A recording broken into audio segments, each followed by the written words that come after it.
Julius Caesar *******. The Tragedy of Julius Caesar by William Shakespeare. Contents: Act I, Scene I, Rome. A street. Scene 2. The same. A public place. Scene 3. The same. A street. Act II, Scene I, Rome. Brutus' orchard. Scene 2. A room in Caesar's palace. Scene 3.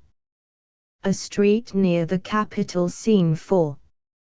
Another part of the same street, before the house of Brutus. Act 3, Scene I, Rome. Before the Capitol, the Senate sitting. Scene 2. The same. The Forum. Scene 3. The same. A street. Act 4, Scene I. A room in Antony's house. Scene 2. Before Brutus' tent, in the camp near Sardis. Scene 3. Within the tent of Brutus. Act V, Scene I. The plains of Philippi. Scene 2. The same. The field of battle. Scene 3. Another part of the field. Scene 4. Another part of the field. Scene V. Another part of the field. Dramatis Personae. Julius Caesar Octavius Caesar, triumvir after his death. Marcus Antonius, Aemilius Lepidus, Cicero, Publius, Popilius Lana, senators. Marcus Brutus, conspirator against Caesar. Cassius, Casca, Trebonius, Ligurus Commodicius Brutus, Metellus Cimber, Cinna, Flavius, Tribune Marullus, Tribune Artemidorus, a sophist of Cnidos. A soothsayer. Cinna, a poet. Another poet. Lucilius, Titinius, Messala, young Cato, and Volumius, friends to Brutus and Cassius. Varro, Clitus, Claudius, Strato, Lucius, Dardanius, servants to Brutus. Pindarus, servant to Cassius. Calphurnia, wife to Caesar. Portia, wife to Brutus. The ghost of Caesar. Senators, citizens, soldiers, commoners, messengers, and servants. Scene, Rome, the conspirators' camp near Sardis, and the plains of Philippi. Act I, Scene I, Rome. A street. Enter Flavius, Marullus and a throng of citizens. Flavius. Hence. Home, you idle creatures, get you home. Is this a holiday? What, know you not? Being mechanical, you ought not walk upon a laboring day without the sign of your profession. Speak, what trade art thou? Carpenter. Why, sir, a carpenter. Marullus. Where is thy leather apron and thy rule? What dost thou with thy best apparel on? You, sir, what trade are you? Cobbler. Truly, sir, in respect of a fine workman, I am but, as you would say, a cobbler. Marullus. But what trade art thou? Answer me directly. Cobbler. A trade, sir, that I hope I may use with a safe conscience, which is indeed, sir, a mender of bad souls. Marullus. What trade, thou knave? Thou naughty knave, what trade? Cobbler. Nay, I beseech you, sir, be not out with me, yet, if you be out, sir, I can mend you. Marullus. What meanest thou by that? Mend me, thou saucy fellow. Cobbler. Why, sir, cobble you? Flavius. Thou art a cobbler, art thou? Cobbler. Truly, sir, all that I live by is with the awl. I meddle with no tradesman's matters, nor women's matters, but withal I am indeed, sir, a surgeon to old shoes. When they are in great danger, I recover them. As proper men as ever trod upon neat's leather have gone upon my handiwork. Flavius. But wherefore art not in thy shop today? Why dost thou lead these men about the streets? Cobbler. Truly, sir, to wear out their shoes, to get myself into more work. But indeed, sir, we make holiday to see Caesar, and to rejoice in his triumph. Marulus. Wherefore rejoice? What conquest brings he home? What tributaries follow him to Rome, to grace in captive bonds his chariot wheels? You blocks, you stones, you worse than senseless things. O you hard hearts, you cruel men of Rome, knew you not Pompey? Many a time and oft have you climbed up to walls and battlements, to towers and windows, yet, to chimney tops, your infants in your arms, and there have sat the livelong day with patient expectation, to see great Pompey pass the streets of Rome. And when you saw his chariot but appear, have you not made an universal shout, that Tiber trembled underneath her banks to hear the replication of your sounds made in her concave shores? And do you now put on your best attire? And do you now cull out a holiday? And do you now strew flowers in his way, that comes in triumph over Pompey's blood? Begone! Run to your houses, fall upon your knees, pray to the gods to intermit the plague that needs must light on this ingratitude. Flavius. Go, go, good countrymen, and, for this fault assemble all the poor men of your sort, draw them to Tiber banks, and weep your tears into the channel, till the lowest stream do kiss the most exalted shores of all. Exeunt citizens. See whether their basest metal be not moved, they vanish tongue-tied in their guiltiness. Go you down that way towards the Capitol, this way will I disrobe the images, if you do find them decked with ceremonies. Marulus. May we do so? You know it is the feast of Lupercal. Flavius. It is no matter, let no images be hung with Caesar's trophies. I'll about and drive away the vulgar from the streets, so do you too, where you perceive them thick. These growing feathers plucked from Caesar's wing will make him fly an ordinary pitch, who else would soar above the view of men, and keep us all in servile fearfulness. Exeunt. Scene 2. The same. A public place. Enter, in procession, with music, Caesar, Antony, for the course, Calphurnia, Portia, Decius, Cicero, Brutus, Cassius and Casca, a great crowd following, among them a soothsayer. Caesar. Calphurnia. Casca.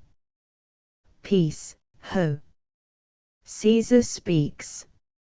Music ceases. Caesar. Calphurnia. Calphurnia. Here, my lord. Caesar.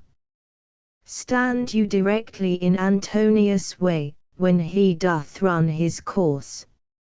Antonius. Antony. Caesar, my lord. Caesar. Forget not in your speed, Antonius, to touch Calphurnia, for our elders say, the barren, touched in this holy chase, shake off their sterile curse. Antony. I shall remember. When Caesar says do this, it is performed. Caesar. Set on, and leave no ceremony out. Music. Soothsayer. Caesar. Caesar. Ha. Who calls? Casca. Bid every noise be still, peace yet again. Music ceases. Caesar. Who is it in the press that calls on me? I hear a tongue shriller than all the music, cry Caesar. Speak. Caesar is turned to hear. Soothsayer. Beware the Ides of March. Caesar.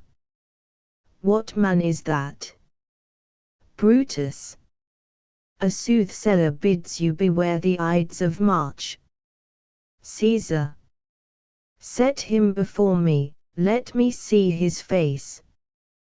Cassius. Fellow, come from the throng, look upon Caesar. Caesar. What sayest thou to me now? Speak once again. Soothsayer. Beware the Ides of March. Caesar. He is a dreamer, let us leave him. Pass. Senate. Exeunt all but Brutus and Cassius. Cassius. Will you go see the order of the course? Brutus. Not I, Cassius. I pray you, do. Brutus. I am not gamesome, I do lack some part of that quick spirit that is in Antony. Let me not hinder, Cassius, your desires, I'll leave you. Cassius. Brutus, I do observe you now of late, I have not from your eyes that gentleness and show of love as I was wont to have. You bear too stubborn and too strange a hand over your friend that loves you. Brutus. Cassius, be not deceived, if I have veiled my look, I turn the trouble of my countenance merely upon myself.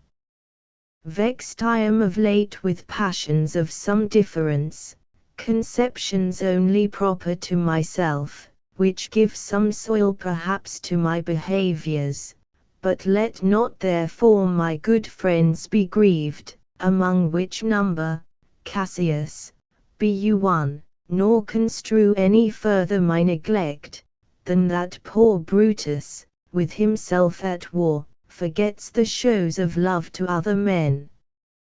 Cassius. Then, Brutus, I have much mistook your passion, by means whereof this breast of mine hath buried thoughts of great value, worthy cogitations. Tell me, good Brutus, can you see your face? Brutus. No, Cassius, for the eye sees not itself but by reflection, by some other thing. Cassius. 'Tis just, and it is very much lamented, Brutus, that you have no such mirrors as will turn your hidden worthiness into your eye, that you might see your shadow. I have heard where many of the best respect in Rome, except immortal Caesar, speaking of Brutus, and groaning underneath this age's yoke, have wished that noble Brutus had his eyes. Brutus. Into what dangers would you lead me, Cassius, that you would have me seek into myself for that which is not in me? Cassius. Therefore, good Brutus, be prepared to hear, and since you know you cannot see yourself so well as by reflection, I, your glass, will modestly discover to yourself that of yourself which you yet know not of. And be not jealous on me, gentle Brutus, were I a common laugher, or did use to stale with ordinary oaths my love to every new protester, if you know that I do fawn on men, and hug them hard, and after scandal them, or if you know that I profess myself in banqueting, to all the rout, then hold me dangerous. Flourish and shout. Brutus. What means this shouting? I do fear the people choose Caesar for their king. Cassius. Do you fear it? Then must I think you would not have it so. Brutus. I would not, Cassius, yet I love him well, but wherefore do you hold me here so long? What is it that you would impart to me? If it be aught toward the general good, set honor in one eye and death eye the other, and I will look on both indifferently, for let the gods so speed me as I love the name of honor more than I fear death. Cassius. I know that virtue to be in you, Brutus, as well as I do know your outward favor. Well, honor is the subject of my story. I cannot tell what you and other men think of this life, but, for my single self, I had as lief not be as live to be in awe of such a thing as I myself. I was born free as Caesar, so were you. We both have fed as well, and we can both endure the winter's cold as well as he, for once, upon a raw and gusty day, the troubled Tiber chafing with her shores, Caesar said to me, Darst thou, Cassius, now leap in with me into this angry flood, and swim to yonder point. Upon the word, accoutred as I was, I plunged in, and bade him follow, so indeed he did. The torrent roared, and we did buffet it with lusty sinews, throwing it aside and stemming it with hearts of controversy. But ere we could arrive the point proposed, Caesar cried, Help me, Cassius, or I sink. I, as Aeneas, our great ancestor, did from the flames of Troy upon his shoulder the old Anchises bear, so from the waves of Tiber did I the tired Caesar. And this man is now become a god, and Cassius is a wretched creature, and must bend his body, if Caesar carelessly but nod on him. He had a fever when he was in Spain, and when the fit was on him I did mark how he did shake. 'Tis true, this god did shake, his coward lips did from their colour fly, and that same eye whose bend doth o'er the world did lose his lustre.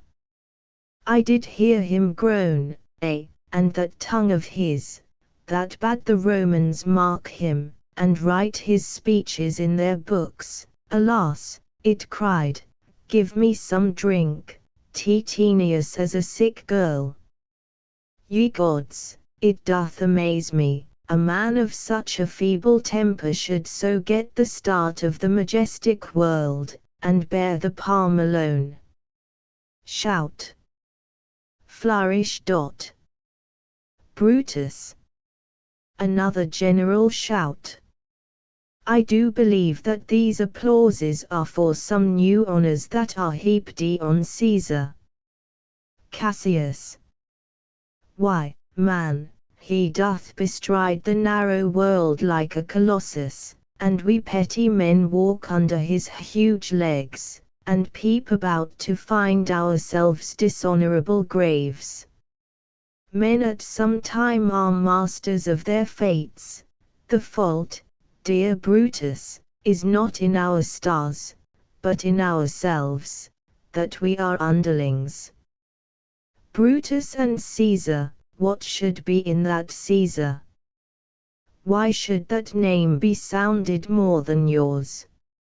Write them together, yours is as fair a name, sound them, it doth become the mouth as well, weigh them, it is as heavy, conjure with them, Brutus will start a spirit as soon as Caesar.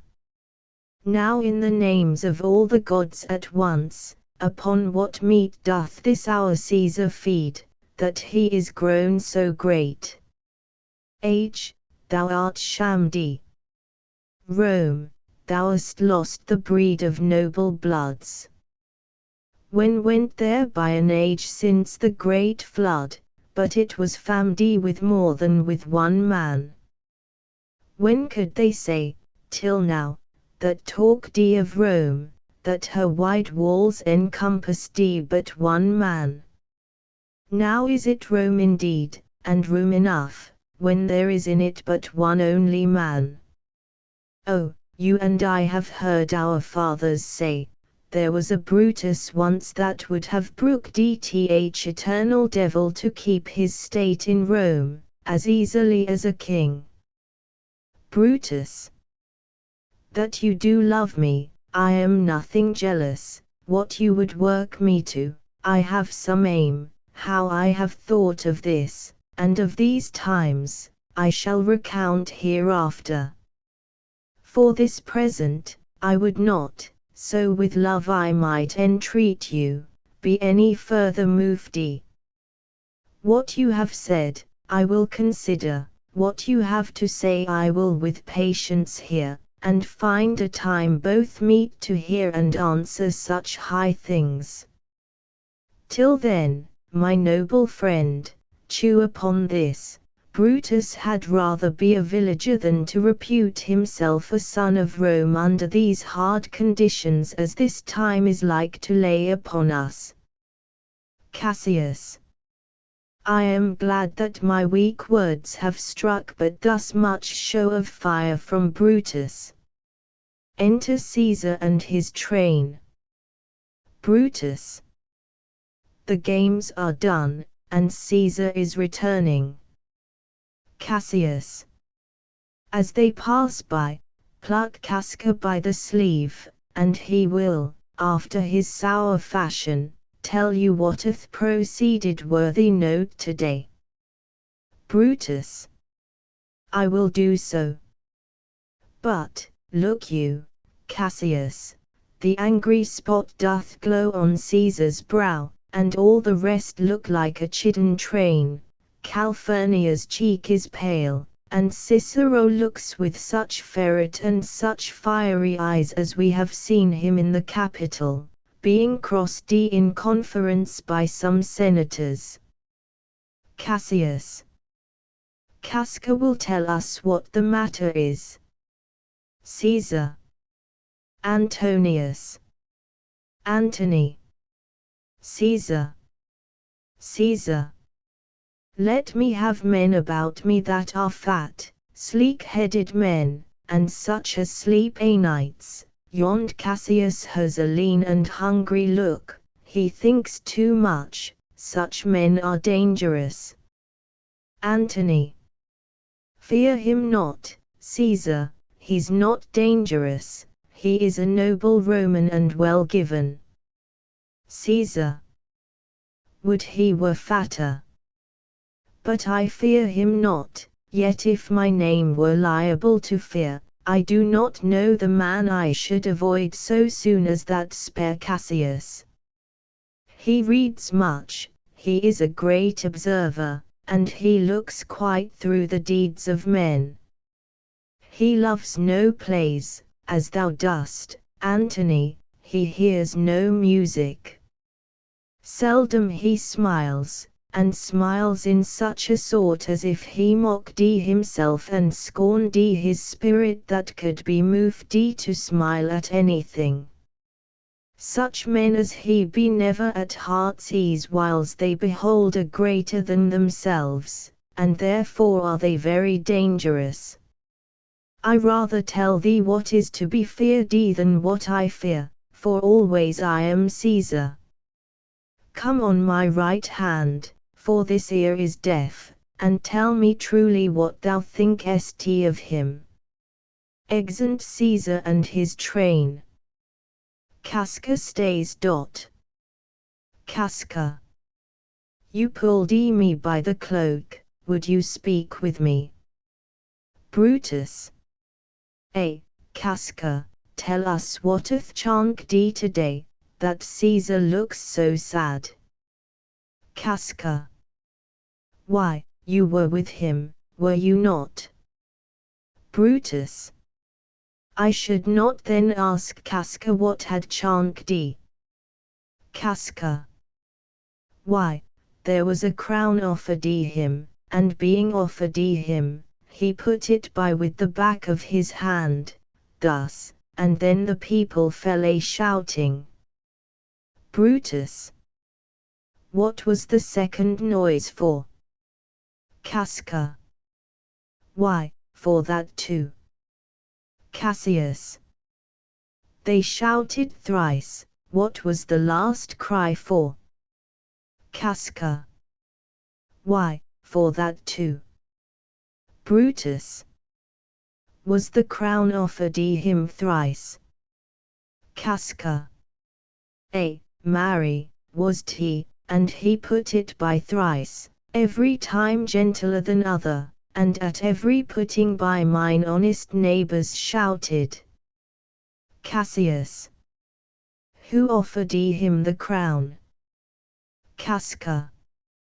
Why, Antony. Brutus. Tell us the manner of it, gentle Casca. Casca. I can as well be hanged as tell the manner of it. It was mere foolery, I did not mark it. I saw Mark Antony offer him a crown, yet 'twas not a crown neither, 'twas one of these coronets, and, as I told you, he put it by once, but, for all that, to my thinking, he would fain have had it.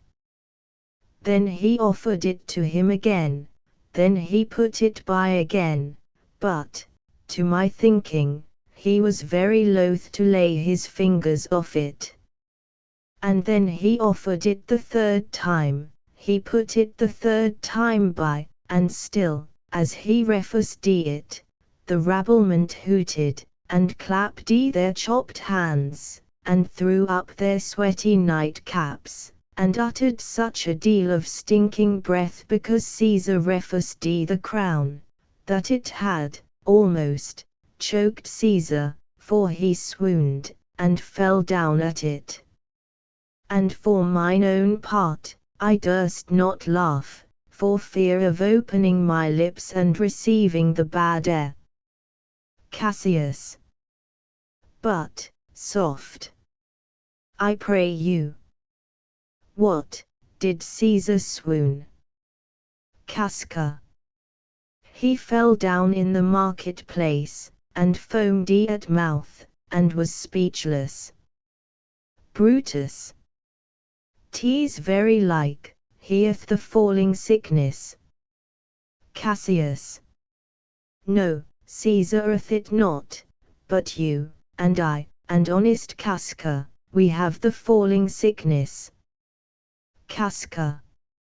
I know not what you mean by that, but I am sure Caesar fell down. If the Tagrag people did not clap him and hiss him, according as he pleased and displeased them, as they used to do the players in the theatre, I am no true man. Brutus. What said he when he came unto himself? Casca.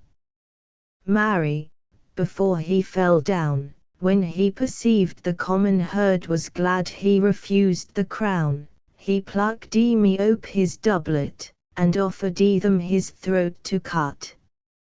And I had been a man of any occupation, if I would not have taken him at a word, I would I might go to hell among the rogues. And so he fell. When he came to himself again, he said, if he had done or said anything amiss, he desired their worships to think it was his infirmity.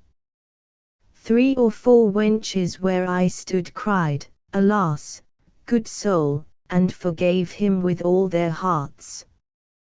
But there's no heed to be taken of them. If Caesar had stabbed their mothers, they would have done no less. Brutus. And, after that, he came thus sad away. Casca. A. Cassius. Did Cicero say anything? Casca. A. He spoke Greek. Cassius. To what effect? Casca. Nay, and I tell you that, I'll ne'er look you the face again. But those that understood him smiled at one another and shook their heads, but for mine own part, it was Greek to me. I could tell you more news too, Marullus and Flavius, for pulling scarfs off Caesar's images, are put to silence. Fare you well. There was more foolery yet, if I could remember it. Cassius. Will you sup with me tonight, Casca? Casca. No, I am promised forth. Cassius. Will you dine with me tomorrow? Casca. If I be alive, and your mind hold, and your dinner worth the eating. Cassius. Good. I will expect you. Casca. Do so, farewell both. Exit Casca. Brutus. What a blunt fellow is this grown to be. He was quick metal when he went to school. Cassius. So is he now in execution of any bold or noble enterprise, however he puts on this tardy form. This rudeness is a sauce to his good wit, which gives men stomach to digest his words with better appetite. Brutus. And so it is. For this time I will leave you. Tomorrow, if you please to speak with me, I will come home to you, or, if you will, come home to me, and I will wait for you. Cassius. I will do so. Till then, think of the world. Exit Brutus. Well, Brutus, thou art noble, yet I see, thy honourable metal may be wrought from that it is dispersed, therefore 'tis meet that noble minds keep ever with their likes, for who so firm that cannot be seduced?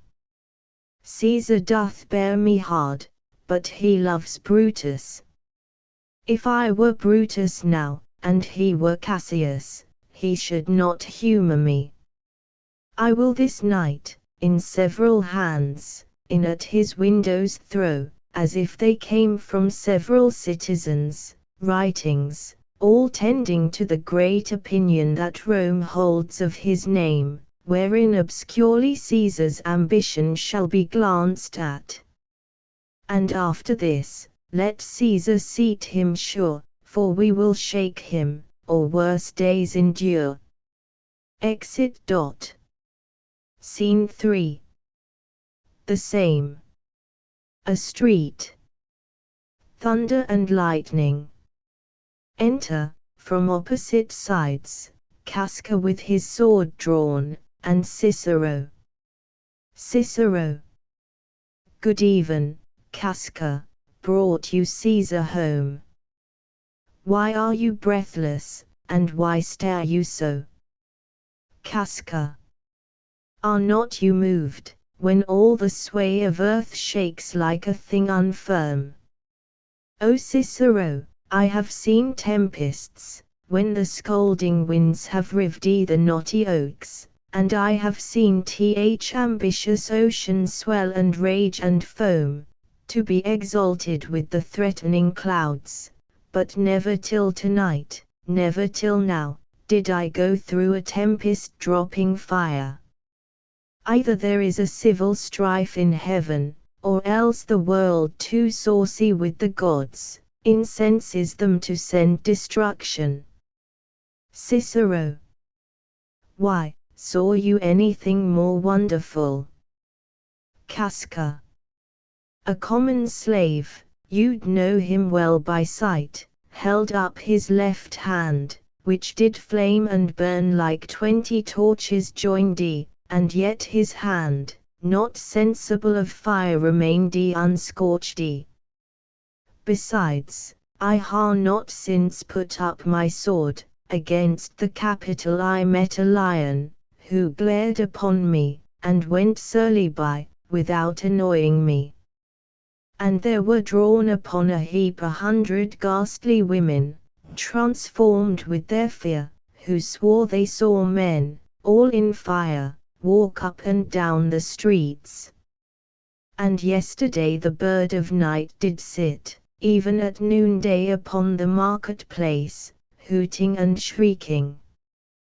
When these prodigies do so conjointly meet, let not men say, these are their reasons, they are natural, for I believe, they are portentous things unto the climate that they point upon.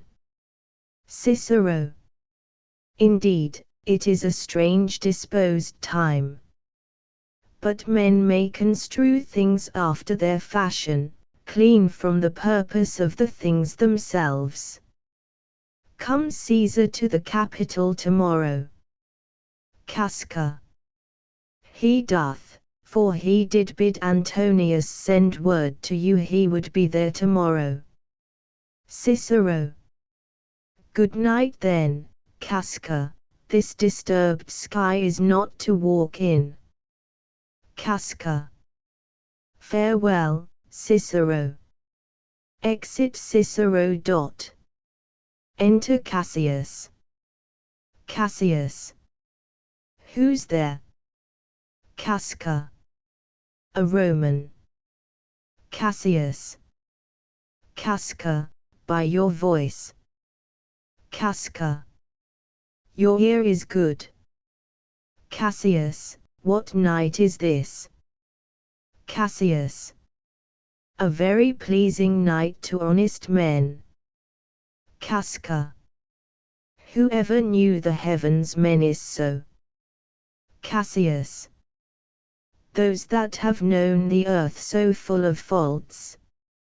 For my part, I have walked about the streets, submitting me unto the perilous night, and, thus unbraced, Casca, as you see, have barred my bosom to the thunderstone, and when the cross-blue lightning seemed to open the breast of heaven, I did present myself even in the aim and very flash of it. Casca. But wherefore did you so much tempt the heavens? It is the part of men to fear and tremble, when the most mighty gods by tokens send such dreadful heralds to astonish us. Cassius. You are dull, Casca, and those sparks of life that should be in a Roman you do want, or else you use not. You look pale and gaze, and put on fear and cast yourself in wonder, to see the strange impatience of the heavens. But if you would consider the true cause why all these fires, why all these gliding ghosts, why birds and beasts, from quality and kind, why old men, fools, and children calculate, why all these things change from their ordinance, their natures, and preformed faculties, to monstrous quality, why, you shall find that heaven hath infused them with these spirits, to make them instruments of fear and warning unto some monstrous state. Now could I, Casca, name to thee a man most like this dreadful night, that thunders, lightens, opens graves, and roars, as doth the lion in the Capitol, a man no mightier than thyself, or me, in personal action, yet prodigious grown, and fearful, as these strange eruptions are. Casca. 'Tis Caesar that you mean, is it not, Cassius? Cassius. Let it be who it is, for Romans now have thews and limbs like to their ancestors, but, woe the while. Our fathers' minds are dead, and we are governed with our mothers' spirits, our yoke and sufferance show us womanish. Casca.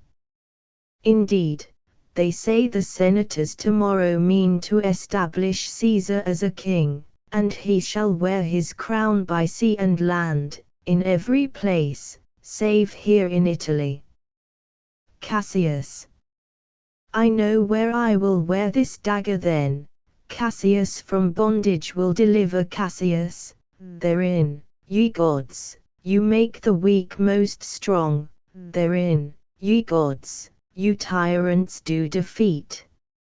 Nor stony tower, nor walls of beaten brass, nor airless dungeon, nor strong links of iron, can be retentive to the strength of spirit, but life, being weary of these worldly bars, never lacks power to dismiss itself. If I know this, know all the world besides, that part of tyranny that I do bear I can shake off at pleasure. Thunder still. Casca. So can I, so every bondman in his own hand bears the power to cancel his captivity. Cassius. And why should Caesar be a tyrant then? Poor man. I know he would not be a wolf, but that he sees the Romans are but sheep, he were no lion, were not Romans hinds. Those that with haste will make a mighty fire begin it with weak straws. What trash is Rome, what rubbish, and what offal, when it serves for the base matter to illuminate so vile a thing as Caesar? But, O grief, where hast thou led me?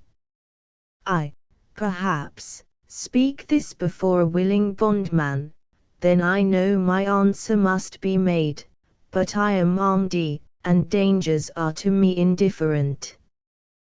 Casca. You speak to Casca, and to such a man that is no fleering telltale. Hold, my hand, be factious for redress of all these griefs, and I will set this foot of mine as far as who goes farthest. Cassius. There's a bargain made. Now know you, Casca, I have moved already some certain of the noblest minded Romans to undergo with me an enterprise of honorable dangerous consequence, and I do know by this, they stay for me in Pompey's porch, for now, this fearful night, there is no stir or walking in the streets, and the complexion of the element in favors like the work we have in hand, most bloody, fiery, and most terrible. Enter Cinna. Casca. Stand close a while, for here comes one in haste. Cassius. 'Tis Cinna, I do know him by his gait, he is a friend. Cinna, where haste you so? Cinna. To find out you. Who's that? Metellus Cimber. Cassius. No, it is Casca, one incorporate to our attempts. Am I not steady for, Cinna? Cinna. I am glad on't. What a fearful night is this! There's 2 or 3 of us have seen strange sights. Cassius. Am I not steady for? Tell me. Sinner. Yes, you are. O Cassius, if you could but win the noble Brutus to our party, Cassius. Be you content. Good sinner, take this paper, and look you lay it in the praetor's chair, where Brutus may but find it, and throw this in at his window, set this up with wax upon old Brutus' statue. All this done, repair to Pompey's porch, where you shall find us. Is Decius Brutus and Trebonius there? Sinner. All but Metellus Cimber, and he's gone to seek you at your house. Well, I will hie, and so bestow these papers as you bade me. Cassius. That done, repair to Pompey's theatre. Exit Sinner. Come, Casca, you and I will yet, ere day, see Brutus at his house. 3 parts of him is ours already, and the man entire upon the next encounter, yields him ours. Casca. Oh, he sits high in all the people's hearts. And that which would appear offence in us, his countenance, like richest alchemy, will change to virtue and to worthiness. Cassius. Him, and his worth, and our great need of him, you have right well conceited. Let us go, for it is after midnight, and ere day, we will awake him, and be sure of him. Exeunt. Act 2 Scene I Rome. Brutus' orchard. Enter Brutus. Brutus. What, Lucius, ho! I cannot, by the progress of the stars, give guess how near to day. Lucius, I say. I would it were my fault to sleep so soundly. When, Lucius, when? Awake, I say. What, Lucius? Enter Lucius. Lucius. Called you, my lord. Brutus.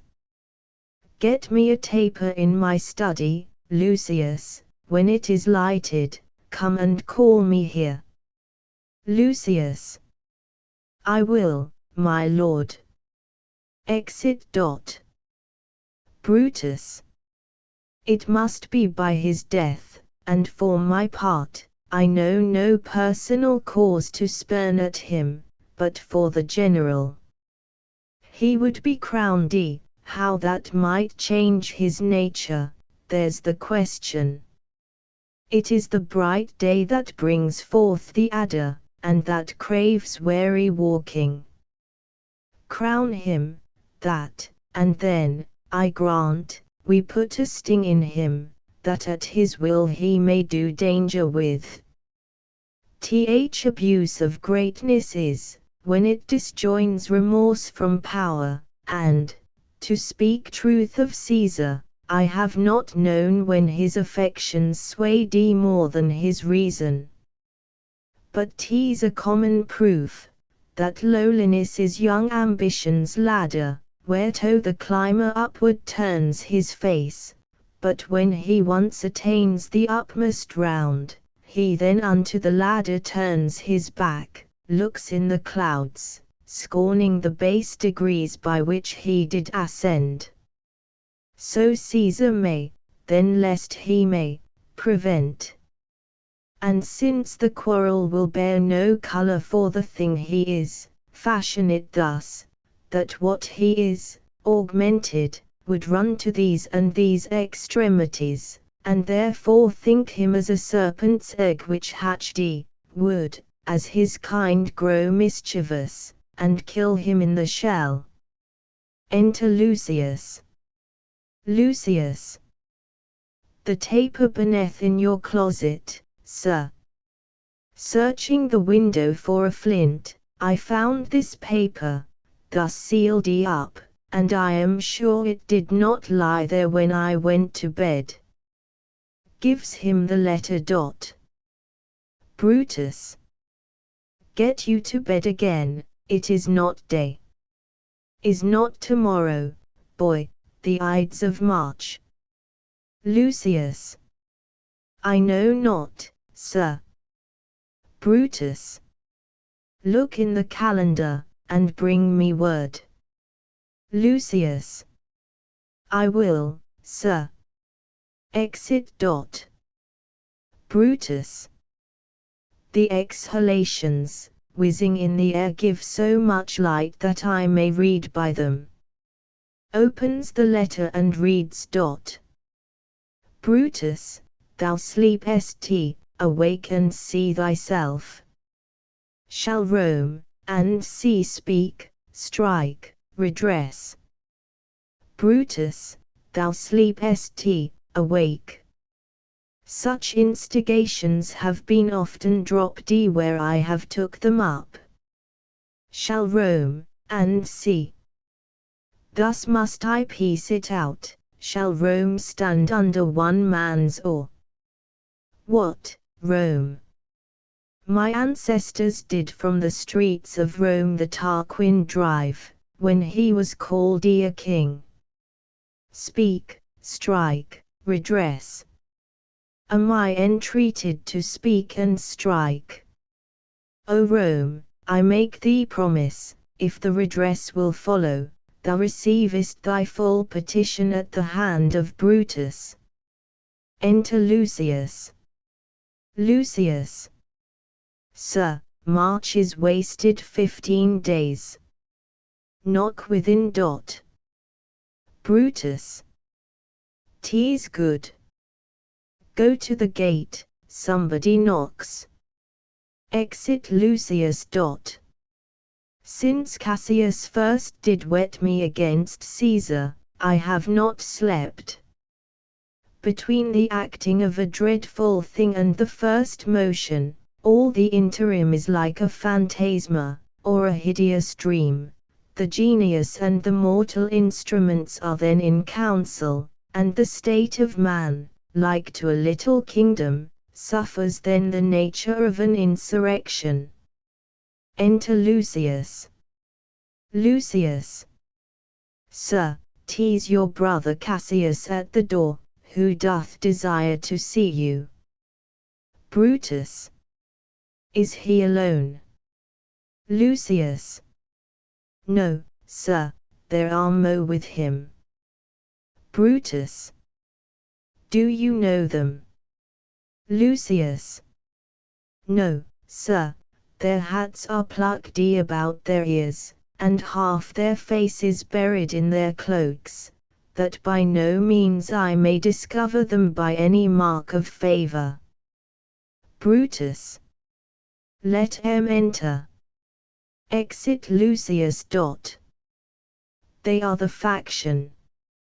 O conspiracy, shamest thou to show thy dangerous brow by night, when evils are most free? O, then, by day where wilt thou find a cavern dark enough to mask thy monstrous visage?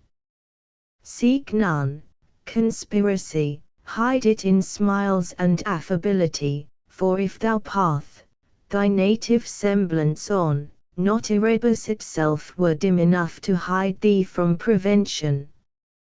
Enter Cassius, Casca, Decius, Cinna, Metellus, Cimber and Trebonius. Cassius. I think we are too bold upon your rest. Good morrow, Brutus, do we trouble you? Brutus. I have been up this hour, awake all night. Know I these men that come along with you? Cassius. Yes, every man of them, and no man here but honors you, and every one doth wish you had but that opinion of yourself which every noble Roman bears of you. This is Trebonius. Brutus. he is welcome hither. Cassius. This Decius Brutus. Brutus. He is welcome too. Cassius. This, Casca, this, Cinna, and this, Metellus Cimber. Brutus. They are all welcome. What watchful cares do interpose themselves betwixt your eyes and night? Cassius. Shall I entreat a word? They whisper. Decius. Here lies the east, doth not the day break here? Casca. No. Cinna. Oh, pardon, sir, it doth, and yon grey lines that fret the clouds are messengers of day. Casca. You shall confess that you are both deceived. Here, as I point my sword, the sun arises, which is a great way growing on the south, weighing the youthful season of the year. Some 2 months hence, up higher toward the north he first presents his fire, and the high east stands, as the capital, directly here. Brutus. Give me your hands all over, one by one. Cassius. And let us swear our resolution. Brutus. No, not an oath. If not the face of men, the sufferance of our souls, the time's abuse, if these be motives weak, break off betimes, and every man hence to his idle bed. So let high-sighted tyranny range on, till each man drop by lottery. But if these, as I am sure they do, bear fire enough to kindle cowards, and to steal with valor the melting spirits of women, then, countrymen, what need we any spur but our own cause to prick us to redress? What other bond than secret Romans, that have spoke the word, and will not palter?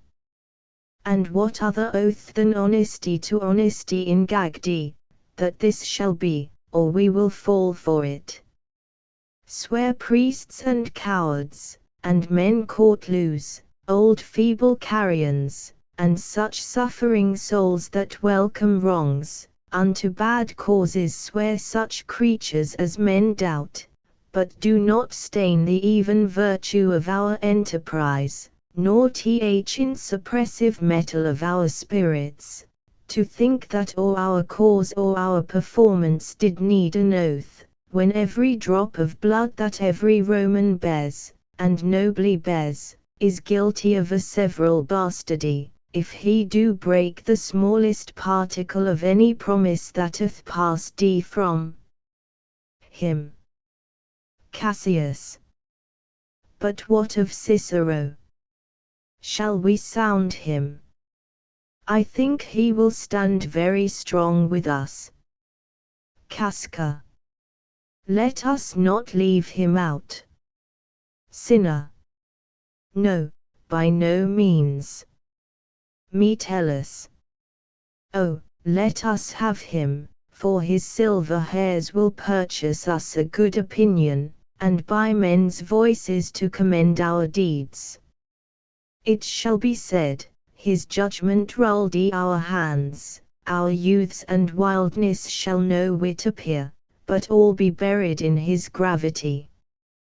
Brutus. Oh, name him not, let us not break with him, for he will never follow anything that other men begin. Cassius. Then leave him out. Casca. Indeed, he is not fit. Decius. Shall no man else be touched but only Caesar? Cassius. Decius, well urged. I think it is not meet, Mark Antony, so well beloved of Caesar, should outlive Caesar, we shall find of him a shrewd contriver, and you know, his means, if he improve them, may well stretch so far as to annoy us all, which to prevent, let Antony and Caesar fall together. Brutus. Our course will seem too bloody, Caius Cassius, to cut the head off, and then hack the limbs, like wrath in death, and envy afterwards, for Antony is but a limb of Caesar. Let us be sacrificers, but not butchers, Caius. We all stand up against the spirit of Caesar, and in the spirit of men there is no blood. Oh, that we then could come by Caesar's spirit, and not dismember Caesar. But, alas, Caesar must bleed for it. And, gentle friends, let's kill him boldly, but not wrathfully. Let's carve him as a dish fit for the gods, not hew him as a carcass fit for hounds. And let our hearts, as subtle masters do, stir up their servants to an act of rage, and after seem to chide them. This shall mark our purpose necessary, and not envious, which so appearing to the common eyes, we shall be called purgers, not murderers. And for Mark Antony, think not of him, for he can do no more than Caesar's arm when Caesar's head is off. Cassius. Yet I fear him, for in the ingrafted love he bears to Caesar. Brutus.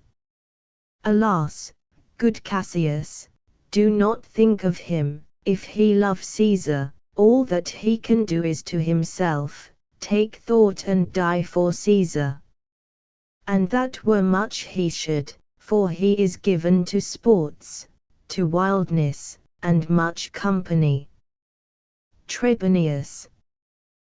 There is no fear in him, let him not die, for he will live, and laugh at this hereafter. Clock strikes dot. Brutus. Peace. Count the clock. Cassius. The clock hath stricken 3. Trebonius. 'Tis time to part. Cassius. But it is doubtful yet whether Caesar will come forth today or no, for he is superstitious grown of late, quite from the main opinion he held once of fantasy, of dreams, and ceremonies. It may be these apparent prodigies, the unaccustomed terror of this night, and the persuasion of his auguries, may hold him from the Capitol today. Decius. Never fear that, if he be so resolved, I can assuage him, for he loves to hear that unicorns may be betrayed with trees, and bears with glasses, elephants with holes, lions with toils, and men with flatterers. But when I tell him he hates flatterers, he says he does, being then most flattered. Let me work, for I can give his humor the true bent, and I will bring him to the Capitol. Cassius. Nay, we will all of us be there to fetch him. Brutus. By the 8th hour, is that the uttermost? Sinner. Be that the uttermost, and fail not then. Metellus. Caius Ligurus doth bear Caesar hard, who rated him for speaking well of Pompey. I wonder none of you have thought of him. Brutus. Now, good Metellus, go along by him, he loves me well, and I have given him reason, send him but hither, and I'll fashion him. Cassius. The morning comes upon's. We'll leave you, Brutus. And, friends, disperse yourselves, but all remember what you have said, and show yourselves true Romans. Brutus.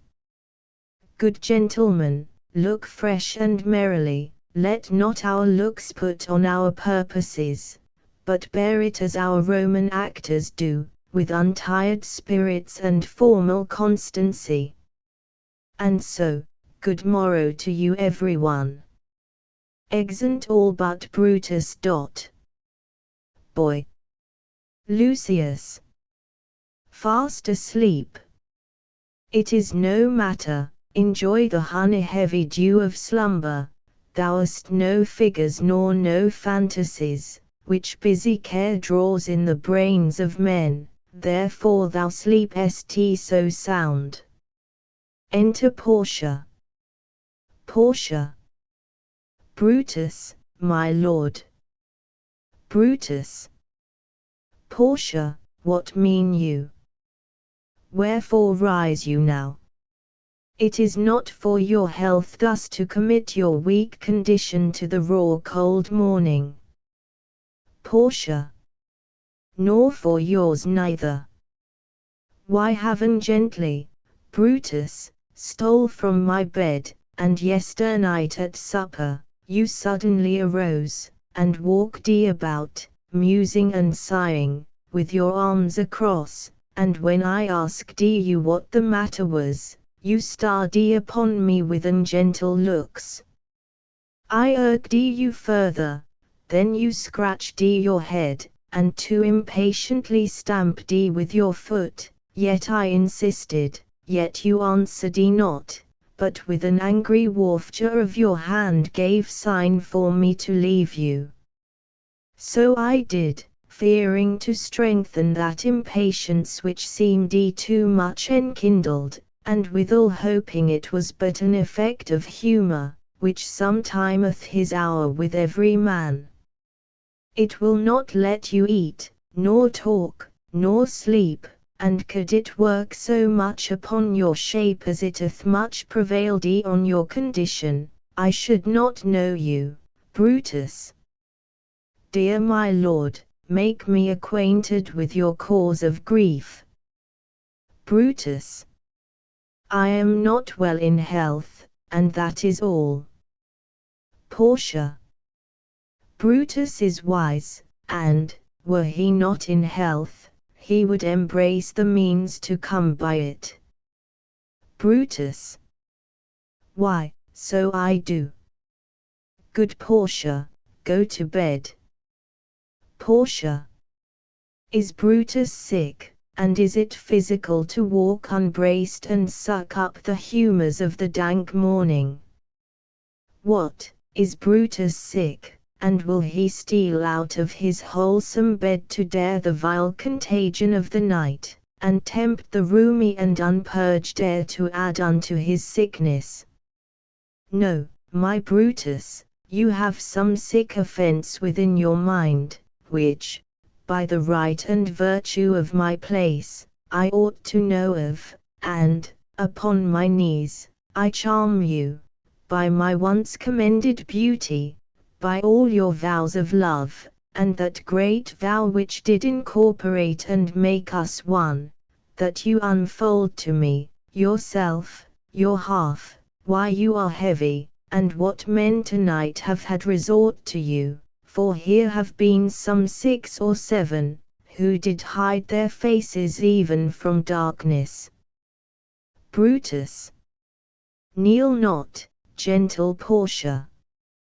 Portia. I should not need, if you were gentle Brutus. Within the bond of marriage, tell me, Brutus, is it accepted I should know no secrets that appertain to you? Am I yourself but, as it were, in sort or limitation, to keep with you at meals, comfort your bed, and talk to you sometimes? Dwell I but in the suburbs of your good pleasure? If it be no more, Portia is Brutus' harlot, not his wife. Brutus. You are my true and honourable wife, as dear to me as are the ruddy drops that visit my sad heart. Portia. If this were true, then should I know this secret. I grant I am a woman, but withal a woman that Lord Brutus took to wife. I grant I am a woman, but withal a woman well reputed, Cato's daughter. Think you I am no stronger than my sex, being so fatherly and so husband? Tell me your counsels, I will not disclose them. I have made strong proof of my constancy, giving myself a voluntary wound here, in the thigh. Can I bear that with patience and not my husband's secrets? Brutus. O ye gods, render me worthy of this noble wife. Knock. Hark, hark, one knocks. Portia, go in a while, and by thy bosom shall partake the secrets of my heart. All my engagements I will construe to thee, all the character of my sad brows. Leave me with haste. Exit Portia. Enter Lucius with Ligurus. Lucius, who's that knocks? Lucius. Here is a sick man that would speak with you. Brutus. Caius Ligurus, that Metellus spake of. Boy, stand aside. Caius Ligurus, how? Ligurus. Vouchsafe good morrow from a feeble tongue. Brutus. Oh, what a time have you chose out, brave Caius, to wear a kerchief. Would you were not sick. Ligurus. I am not sick, if Brutus have in hand any exploit worthy the name of honor. Brutus. Such an exploit have I in hand, Ligurus, had you a healthful ear to hear of it. Ligurus. By all the gods that Romans bow before, I here discard my sickness. Soul of Rome. Brave son, derived from honorable loins. Thou, like an exorcist, hast conjured up my mortified spirit. Now bid me run, and I will strive with things impossible, yet get the better of them. What's to do? Brutus. A piece of work that will make sick men whole. Ligurus. But are not some whole that we must make sick? Brutus. That must we also. What it is, my Caius, I shall unfold to thee, as we are going, to whom it must be done. Ligurus. Set on your foot, and with a heart new furdy I follow you, to do I know not what, but it sufficeth that Brutus leads me on. Thunder. Brutus. Follow me then. Exeunt. Scene 2. A room in Caesar's palace. Thunder and lightning. Enter Caesar, in his nightgown. Caesar. Nor heaven nor earth have been at peace tonight. Thrice hath Calphurnia in her sleep cried out, Help, ho! They murder Caesar. Who's within? Enter a servant. Servant. My lord. Caesar. Go bid the priests do present sacrifice, and bring me their opinions of success. Servant. I will, my lord. Exit. Enter Calphurnia. Calphurnia. What mean you, Caesar? Think you to walk forth? You shall not stir out of your house today. Caesar. Caesar shall forth. The things that threaten me ne'er look but on my back, when they shall see the face of Caesar, they are vanished. Calphurnia. Caesar, I never stood on ceremonies, yet now they fright me. There is one within, besides the things that we have heard and seen, recounts most horrid sights seen by the watch. A lioness hath whelped in the streets, and graves have yawned and yielded up their dead. Fierce fiery warriors fight upon the clouds in ranks and squadrons, and right form of war, which drizzled blood upon the Capitol. The noise of battle hurtled in the air, horses did neigh, and dying men did groan, and ghosts did shriek and squeal about the streets. O Caesar, these things are beyond all use, and I do fear them. Caesar.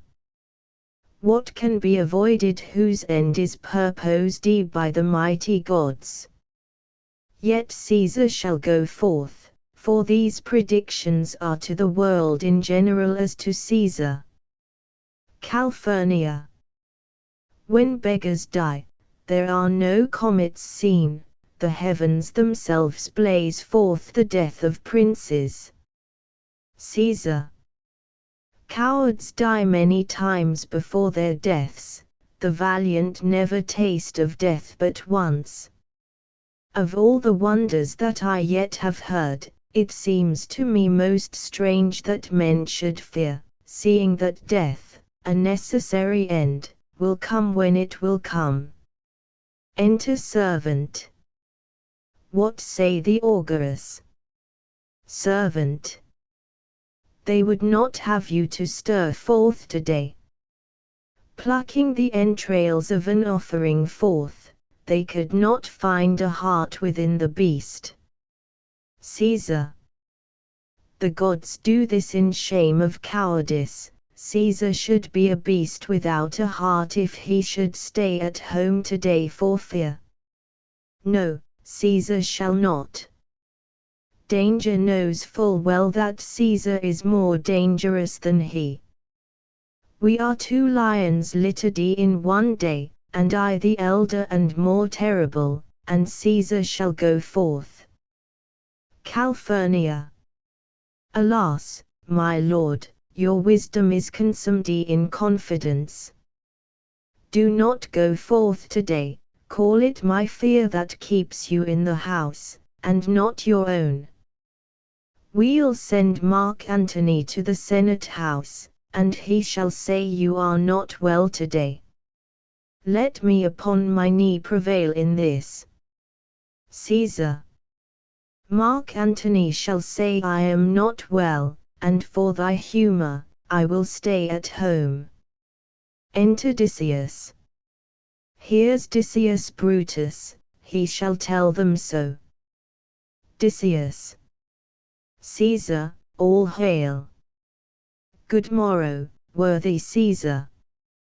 I come to fetch you to the Senate house. Caesar. And you are come in very happy time to bear my greeting to the senators, and tell them that I will not come today. Cannot, is false, and that I dare not, falser, I will not come today. Tell them so, Decius. Calphurnia. Say he is sick. Caesar. Shall Caesar send a lie? Have I in conquest stretched mine arm so far, to be afeard to tell greybeards the truth?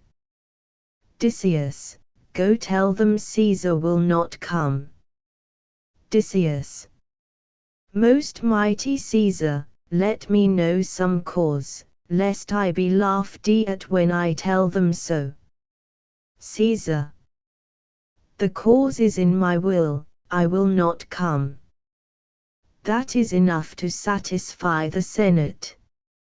But for your private satisfaction, because I love you, I will let you know, Calphurnia here, my wife, stays me at home.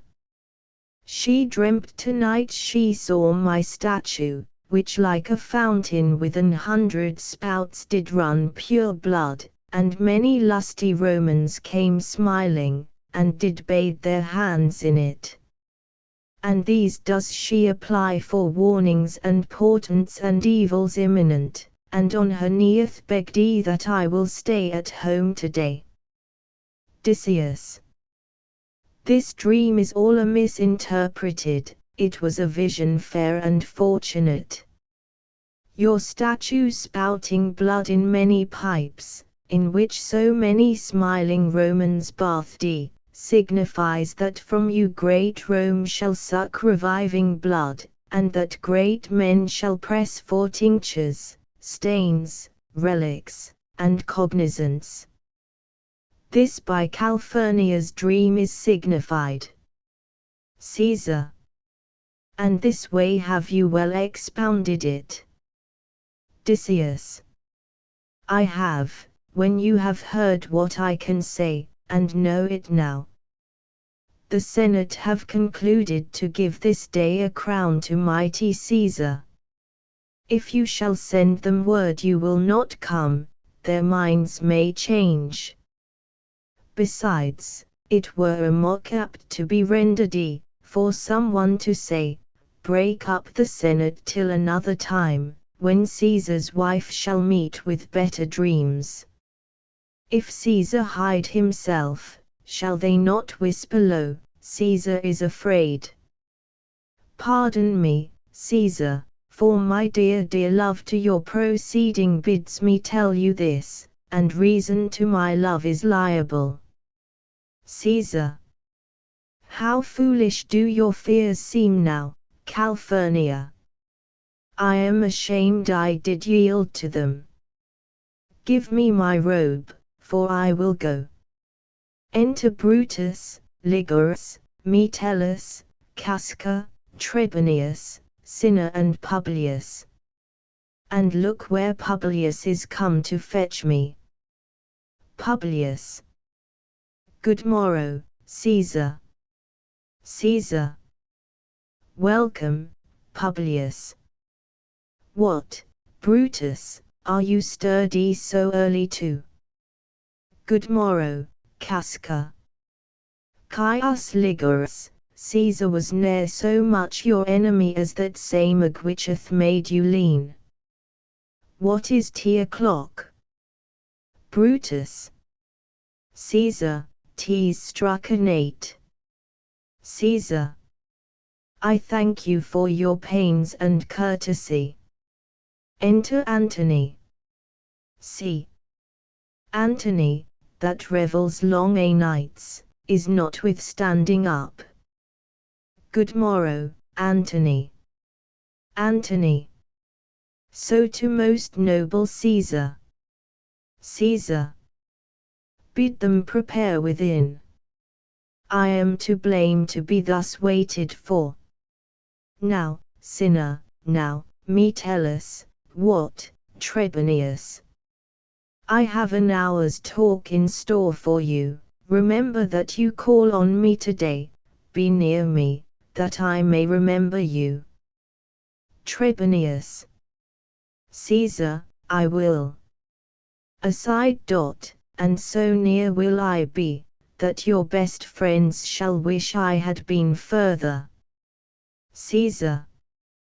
Good friends, go in, and taste some wine with me, and we, like friends, will straightway go together. Brutus. Aside. That every like is not the same, O Caesar, the heart of Brutus yearns to think upon. Exeunt. Scene 3. A street near the Capitol. Enter Artemidorus, reading a paper. Artemidorus.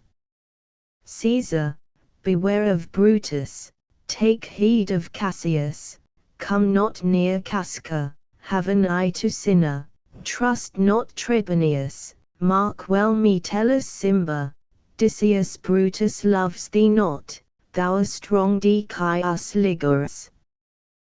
There is but one mind in all these men, and it is bent against Caesar. If thou be'st not immortal, look about you, security gives way to conspiracy. The mighty gods defend thee. Thy lover, Artemidorus. Here will I stand till Caesar pass along, and as a suitor will I give him this. My heart laments that virtue cannot live out of the teeth of emulation. If thou read this, O Caesar, thou mayest live, if not, the fates with traitors do contrive. Exit. Scene 4. Another part of the same street, before the house of Brutus. Enter Portia and Lucius. Portia. I pray thee, boy, run to the Senate house, stay not to answer me, but get thee gone. Why dost thou stay? Lucius. To know my errand, madam. Portia. I would have had thee there and here again, ere I can tell thee what thou shouldst do there. Aside. O Constancy, be strong upon my side, set a huge mountain 'tween my heart and tongue. I have a man's mind, but a woman's might. How hard it is for women to keep counsel. Art thou here yet? Lucius. Madam, what should I do? Run to the capital, and nothing else. And so return to you, and nothing else. Portia. Yes, bring me word, boy, if thy lord look well, for he went sickly forth, and take good note what Caesar doth, what suitors press to him. Hark, boy, what noise is that? Lucius. I hear none, madam. Portia. Pruth, listen well. I heard a bustling rumor, like a fray, and the wind brings it from the capital. Lucius. Sooth, madam, I hear nothing. Enter the soothsayer. Portia. Come hither, fellow, which way hast thou been? Soothsayer. At mine own house, good lady. Portia. What is 'o'clock? Soothsayer. About the 9th hour, lady. Portia. Is Caesar yet gone to the capital? Soothsayer. Madam, not yet. I go to take my stand, to see him pass on to the capital. Portia. Thou hast some suit to Caesar, hast thou not? Soothsayer. That I have, lady, if it will please Caesar to be so good to Caesar as to hear me, I shall beseech him to befriend himself. Portia. Why, knowest thou any harms intended towards him? Soothsayer. None that I know will be, much that I fear may chance. Good morrow to you. Here the street is narrow. The throng that follows Caesar at the heels, of senators, of praetors, common suitors, will crowd a feeble man almost to death. I'll get me to a place more void, and there speak to great Caesar as he comes along. Exit. Portia. I must go in. Aside. Amy, how weak a thing the heart of woman is. O Brutus, the heavens speed thee in thine enterprise. Sure, the boy heard me. Brutus hath a suit that Caesar will not grant. Oh, I grow faint. Run, Lucius, and commend me to my Lord. Say I am merry, come to me again, and bring me word what he doth say to thee. Exeunt. Act 3 Scene I Rome. Before the Capitol, the Senate sitting. A crowd of people in the street leading to the Capitol. Flourish. Enter Caesar, Brutus, Cassius, Casca, Decius, Metellus, Trebonius, Cinna, Antony, Lepidus, Artemidorus, Publius, Popilius and the soothsayer. Caesar. The Ides of March are come. Soothsayer. Caesar, but not gone. Artemidorus.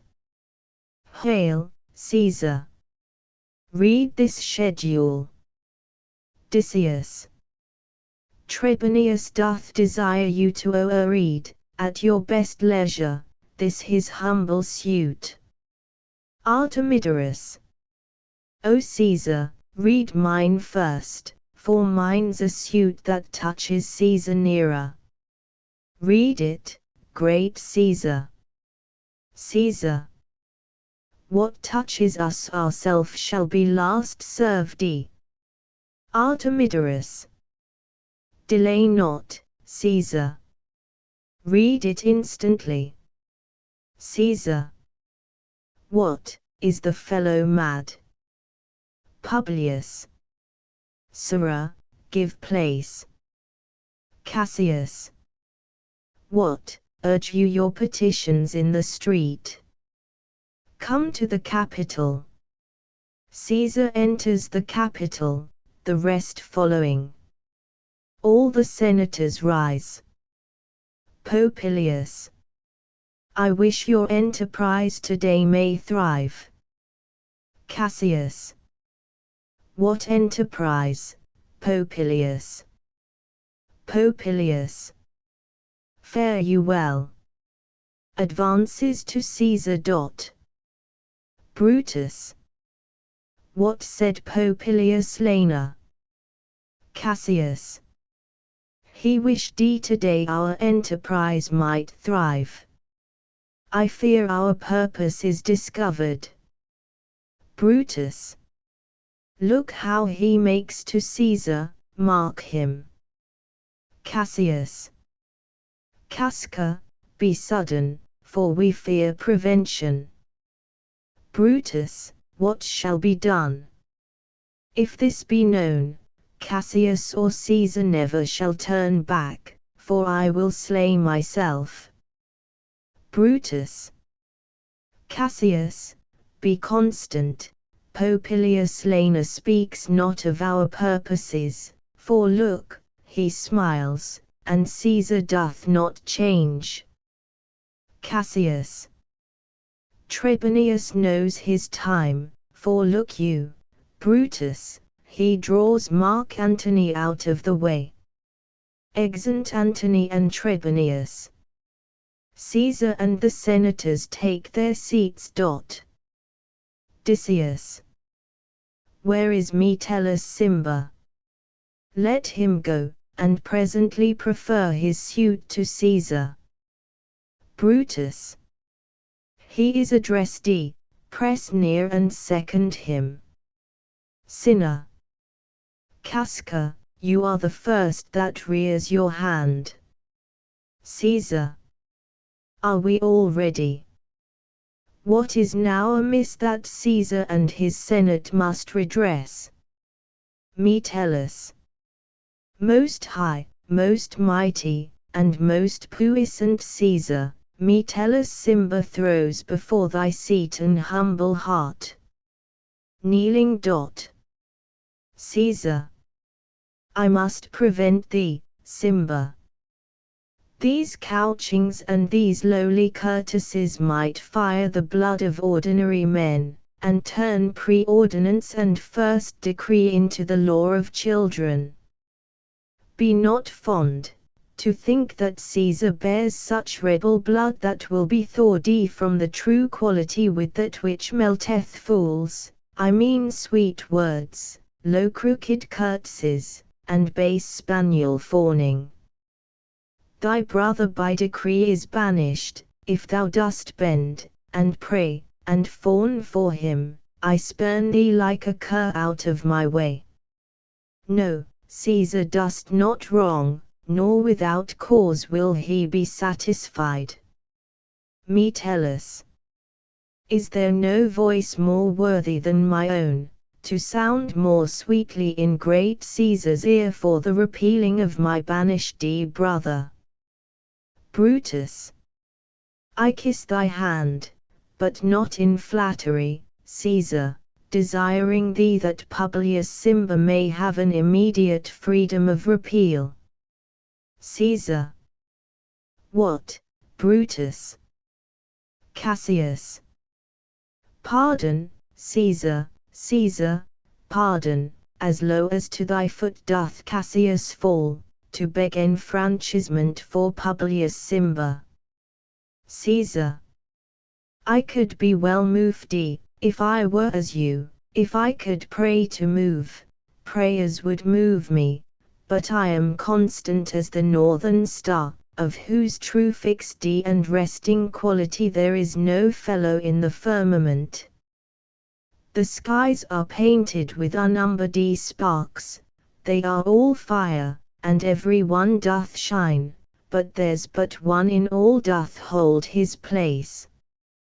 So in the world, 'tis furnished well with men, and men are flesh and blood, and apprehensive, yet in the number I do know but one that unassailable holds on his rank, unsharked of motion, and that I am he. Let me a little show it, even in this, that I was constant Cimber should be banished, and constant do remain to keep him so.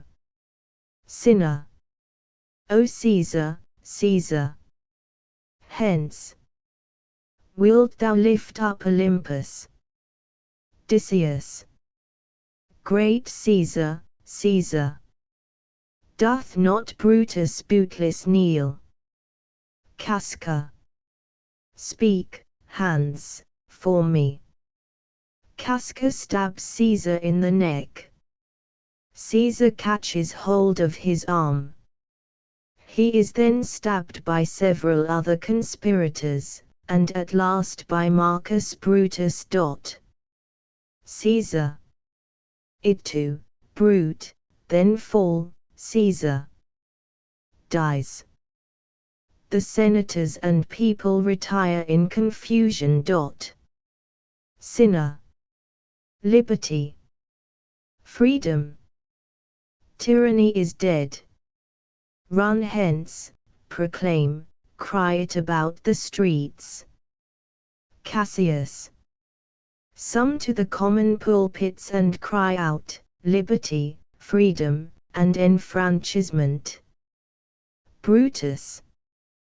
People and senators, be not affrighted. Fly not, stand still, ambition's debt is paid. Casca. Go to the pulpit, Brutus. Odysseus. And Cassius too. Brutus. Where's Publius? Sinner. Here, quite confounded with this mutiny. Metellus. Stand fast together, lest some friend of Caesar's should chance. Brutus. Talk not of standing. Publius, good cheer. There is no harm intended to your person, nor to no Roman else. So tell them, Publius. Cassius. And leave us, Publius, lest that the people rushing on us, should do your age some mischief. Brutus. Do so, and let no man abide this deed but with the doors. Enter Trebonius. Cassius. Where's Antony? Trebonius. Fled to his house a Mazd. Men, wives, and children stare, cry out, and run, as it were doomsday. Brutus. Fates, we will know your pleasures. That we shall die, we know, 'tis but the time and drawing days out, that men stand upon. Casca. Why, he that cuts off 20 years of life cuts off so many years of fearing death.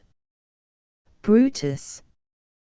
Grant that, and then is death a benefit, so are we Caesar's friends, that have abrigged his time of fearing death.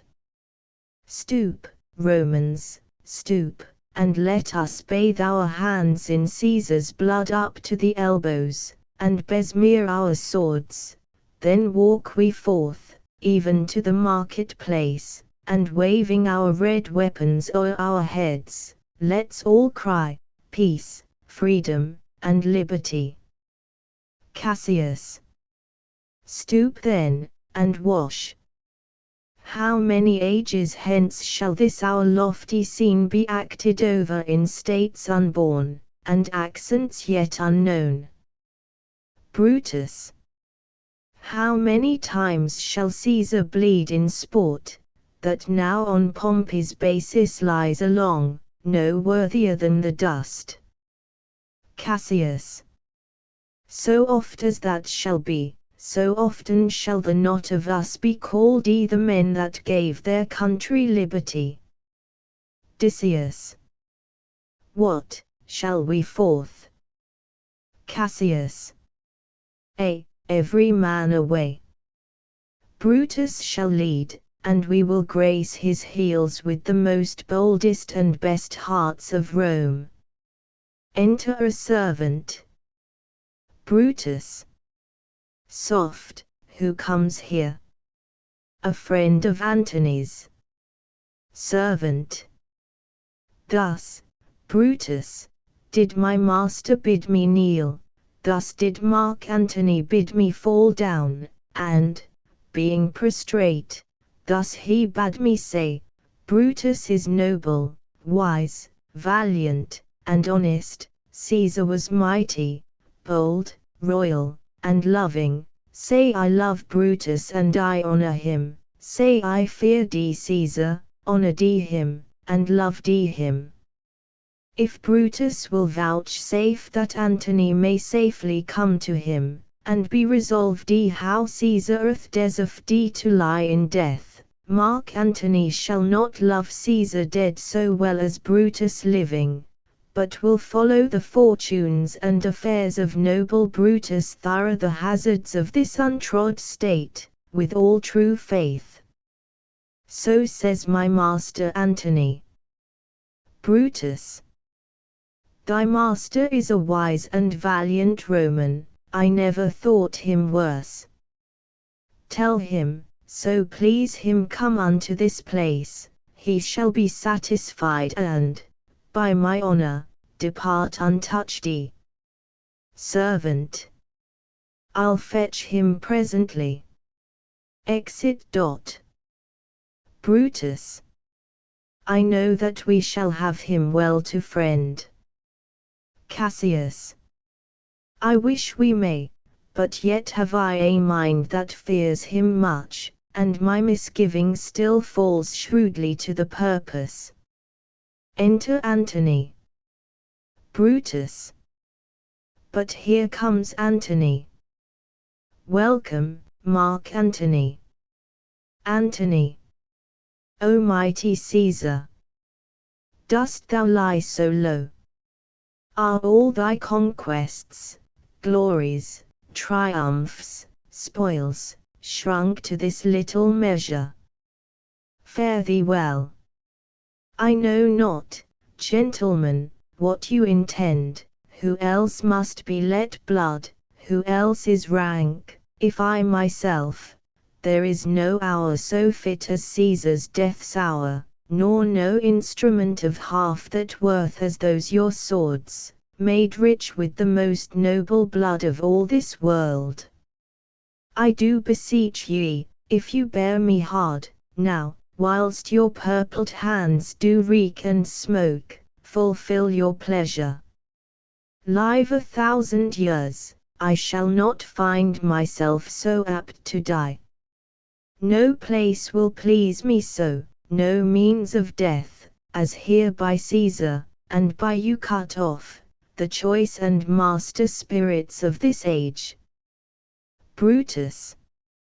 O Antony, beg not your death of us.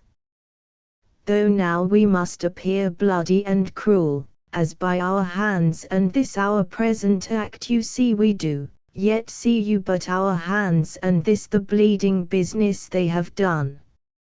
Our hearts you see not, they are pitiful, and pity to the general wrong of Rome, as fire drives out fire, so pity hath done this deed on Caesar. For your part, to you our swords have leaden points, Mark Antony, our arms in strength of malice, and our hearts of brothers' temper, do receive you in with all kind love, good thoughts, and reverence. Cassius. Your voice shall be as strong as any man's in the disposing of new dignities. Brutus. Only be patient till we have appeased the multitude, beside themselves with fear, and then we will deliver you the cause why I, that did love Caesar when I struck him, have thus proceeded. Antony. I doubt not of your wisdom. Let each man render me his bloody hand. First, Marcus Brutus, will I shake with you, next, Caius Cassius, do I take your hand. Now, Decius Brutus, yours, now yours, Metellus, yours, Cinna, and, my valiant Casca, yours, though last, not least in love, yours, good Trebonius. Gentlemen all, alas, what shall I say? My credit now stands on such slippery ground, that one of two bad ways you must conceit me, either a coward or a flatterer. That I did love thee, Caesar, oh, 'tis true, if then thy spirit look upon us now, shall it not grieve thee dearer than thy death, to see thy Antony making his peace, shaking the bloody fingers of thy foes, most noble, in the presence of thy corse? Had I as many eyes as thou hast wounds, weeping as fast as they stream forth thy blood, it would become me better than to close in terms of friendship with thine enemies. Pardon me, Julius. Here wast thou bade, brave heart, here didst thou fall, and here thy hunters stand, signed in thy spoil, and crimsoned in thy lethe. O world, thou wast the forest to this heart, and this indeed, O world, the heart of thee. How like a deer strucken by many princes, dost thou here lie. Cassius. Mark Antony, Antony. Pardon me, Caius Cassius, the enemies of Caesar shall say this, then, in a friend, it is cold modesty. Cassius. I blame you not for praising Caesar so, but what compact mean you to have with us? Will you be pricked in number of our friends, or shall we on, and not depend on you? Antony. Therefore I took your hands, but was indeed swayed from the point, by looking down on Caesar. Friends am I with you all, and love you all, upon this hope, that you shall give me reasons why, and wherein, Caesar was dangerous. Brutus. Or else were this a savage spectacle?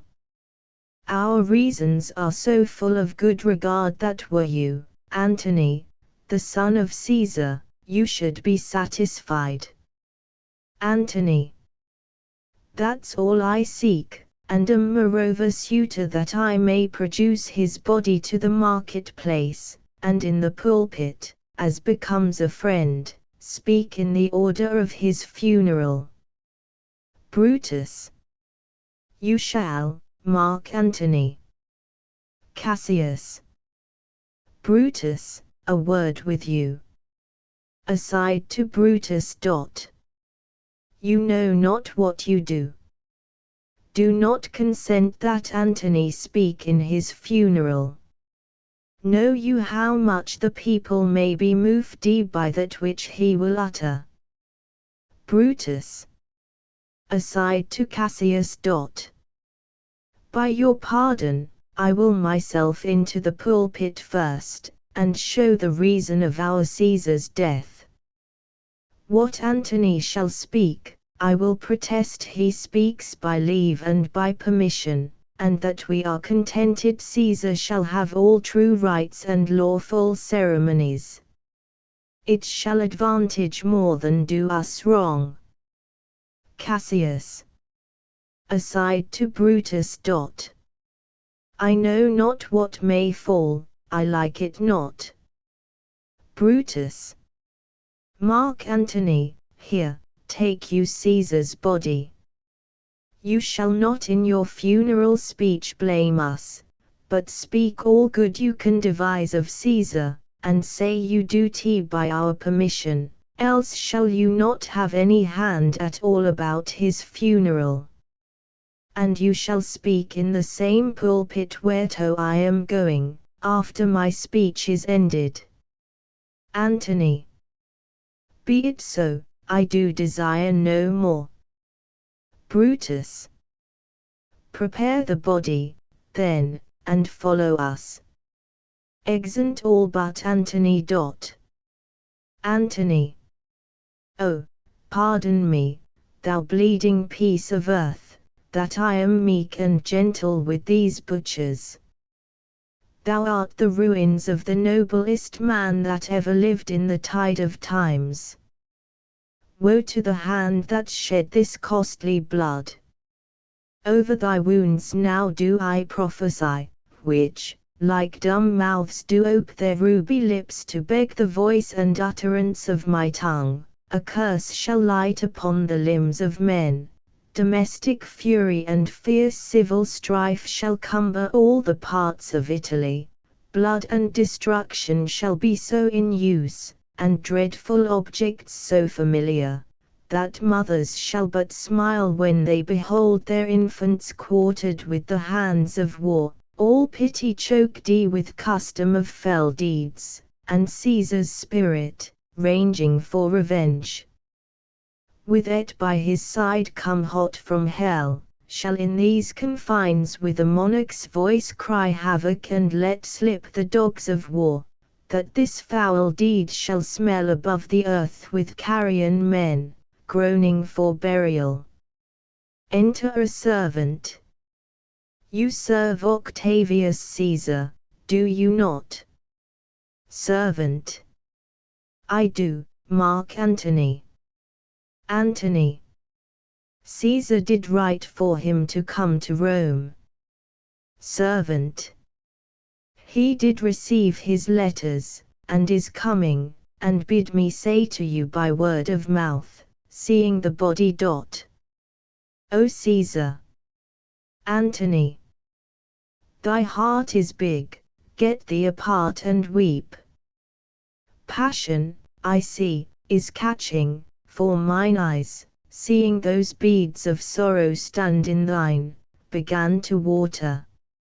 Is thy master coming? Servant. He lies tonight within 7 leagues of Rome. Antony. Post back with speed, and tell him what hath chanced thee. Here is a morning Rome, a dangerous Rome, no Rome of safety for Octavius yet. Hie hence, and tell him so. Yet stay a while, thou shalt not back till I have borne this corse into the market-place, there shall I try, in my oration, how the people take the cruel issue of these bloody men, according to the which thou shalt discourse to young Octavius of the state of things. Lend me your hand. Exeunt with Caesar's body. Scene 2. The same. The Forum. Enter Brutus and goes into the pulpit, and Cassius, with a throng of citizens. Citizens. We will be satisfied, let us be satisfied. Brutus. Then follow me, and give me audience, friends. Cassius, go you into the other street and part the numbers. Those that will hear me speak, let them stay here, those that will follow Cassius, go with him, and public reasons shall be rendered of Caesar's death. First Citizen. I will hear Brutus speak. Second Citizen. I will hear Cassius, and compare their reasons, when severally we hear them rendered. Exit Cassius, with some of the citizens. Brutus goes into the rostrum. Third Citizen. The noble Brutus is ascended. Silence. Brutus. Be patient till the last. Romans, countrymen, and lovers, hear me for my cause, and be silent, that you may hear. Believe me for mine honor, and have respect to mine honor, that you may believe. Censure me in your wisdom, and awake your senses, that you may the better judge.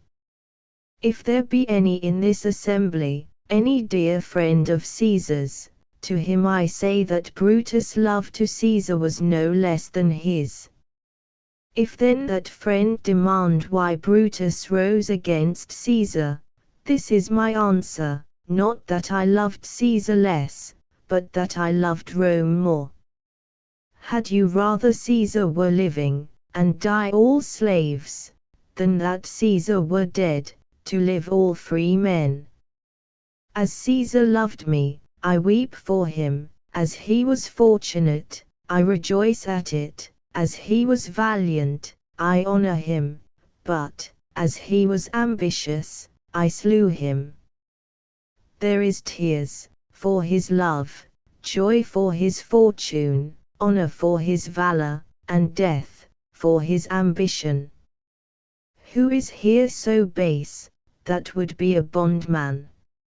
If any, speak, for him have I offended. Who is here so rude, that would not be a Roman? If any, speak, for him have I offended. Who is here so vile, that will not love his country? If any, speak, for him have I offended. I pause for a reply. Citizens. None. Brutus, none. Brutus. Then none have I offended. I have done no more to Caesar than you shall do to Brutus. The question of his death is enrolled in the Capitol, his glory not extenuated, wherein he was worthy, nor his offences enforced, for which he suffered death. Enter Antony and others, with Caesar's body. Here comes his body, mourned by Mark Antony, who, though he had no hand in his death, shall receive the benefit of his dying, a place in the commonwealth, as which of you shall not? With this I depart, that, as I slew my best lover for the good of Rome, I have the same dagger for myself, when it shall please my country to need my death. Citizens. Live, Brutus. Live, live. First Citizen.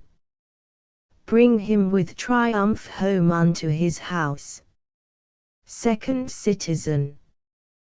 Give him a statue with his ancestors. Third citizen. Let him be Caesar. Fourth citizen. Caesar's better parts shall be crowned in Brutus. First citizen. We'll bring him to his house with shouts and clamors. Brutus. My countryman. Second citizen. Peace. Silence. Brutus speaks. First citizen. Peace, ho. Brutus. Good countryman, let me depart alone, and, for my sake, stay here with Antony. Do grace to Caesar's corpse, and grace his speech tending to Caesar's glories, which Mark Antony, by our permission, is allowed to make. I do entreat you, not a man depart, save I alone, till Antony have spoke. Exit. First citizen. Stay, ho. And let us hear Mark Antony. Third citizen. Let him go up into the public chair. We'll hear him. Noble Antony, go up. Antony. For Brutus' sake, I am beholding to you. Goes up. Fourth citizen. What does he say of Brutus? Third citizen. He says, for Brutus' sake he finds himself beholding to us all. Fourth citizen. 'Twere best he speak no harm of Brutus here. First citizen. This Caesar was a tyrant. Third citizen. Nay, that's certain. We are blessed that Rome is rid of him. Second citizen. Peace. Let us hear what Antony can say. Antony. You gentle Romans, citizens. Peace, ho. Let us hear him. Antony. Friends, Romans, countrymen, lend me your ears, I come to bury Caesar, not to praise him. The evil that men do lives after them, the good is oft interred with their bones, so let it be with Caesar. The noble Brutus hath told you Caesar was ambitious. If it were so, it was a grievous fault, and grievously hath Caesar answered it. Here, under leave of Brutus and the rest, for Brutus is an honourable man, so are they all honourable men, come I to speak in Caesar's funeral. He was my friend, faithful and just to me, but Brutus says he was ambitious, and Brutus is an honourable man. He hath brought many captives home to Rome, whose ransoms did the general coffers fill. Did this in Caesar seem ambitious? When that the poor have cried, Caesar hath wept, ambition should be made of sterner stuff, yet Brutus says he was ambitious, and Brutus is an honourable man. You all did see that on the Lupercal I thrice presented him a kingly crown, which he did thrice refuse. Was this ambition? Yet Brutus says he was ambitious, and sure he is an honourable man. I speak not to disprove what Brutus spoke, but here I am to speak what I do know. You all did love him once, not without cause. What cause withholds you then to mourn for him? O judgment, thou art fled to brutish beasts, and men have lost their reason. Bear with me. My heart is in the coffin there with Caesar, and I must pause till it come back to me. First citizen. Methinks there is much reason in his sayings. Second Citizen. If thou consider rightly of the matter, Caesar has had great wrong. Third Citizen. Has he, masters? I fear there will a worse come in his place. Fourth Citizen. Mark ye his words. He would not take the crown, therefore 'tis certain he was not ambitious. First Citizen. If it be found so, some will dear abide it. Second Citizen. Poor soul, his eyes are red as fire with weeping. Third Citizen. There's not a nobler man in Rome than Antony. Fourth Citizen. Now mark him, he begins again to speak. Antony. But yesterday the word of Caesar might have stood against the world, now lies he there, and none so poor to do him reverence. O masters! If I were disposed to stir your hearts and minds to mutiny and rage, I should do Brutus wrong and Cassius wrong, who, you all know, are honorable men. I will not do them wrong, I rather choose to wrong the dead, to wrong myself and you, than I will wrong such honorable men.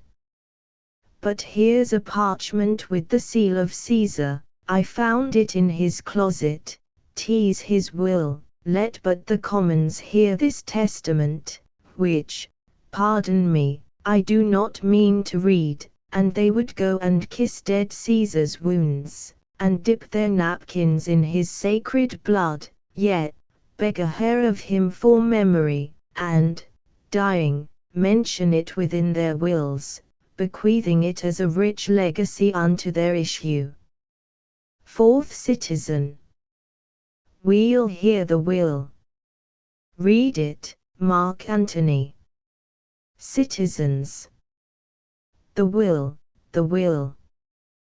We will hear Caesar's will. Antony.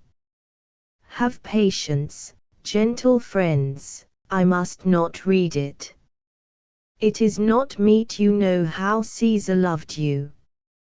You are not wood, you are not stones, but men, and being men, hearing the will of Caesar, it will inflame you, it will make you mad.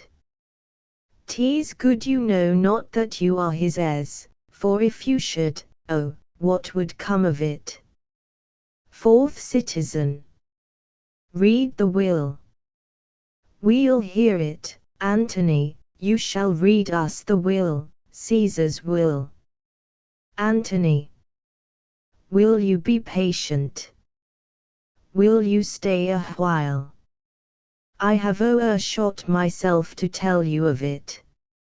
I fear I wrong the honorable men whose daggers have stabbed Caesar, I do fear it. Fourth Citizen. They were traitors. Honorable men. Citizens. The will. The testament. Second Citizen. They were villains, murderers. The will. Read the will. Antony. You will compel me then to read the will. Then make a ring about the corpse of Caesar, and let me show you him that made the will. Shall I descend? And will you give me leave? Citizens. Come down. Second Citizen. Descend. He comes down. Third Citizen. You shall have leave. Fourth Citizen. A ring. Stand round. First Citizen.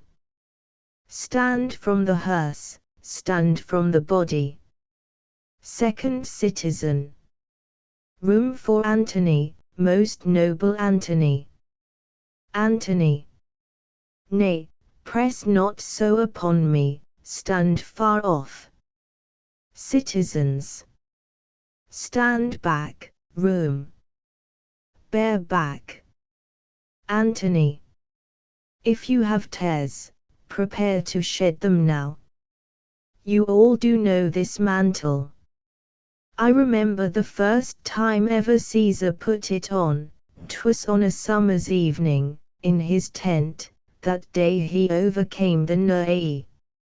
Look, in this place ran Cassius' dagger through, see what a rent the envious Casca made, through this the well-beloved Brutus stabbed he, and as he plucked his cursed steel away, mark how the blood of Caesar followed it, as rushing out of doors, to be resolved if Brutus so unkindly knocked or no, for Brutus, as you know, was Caesar's angel.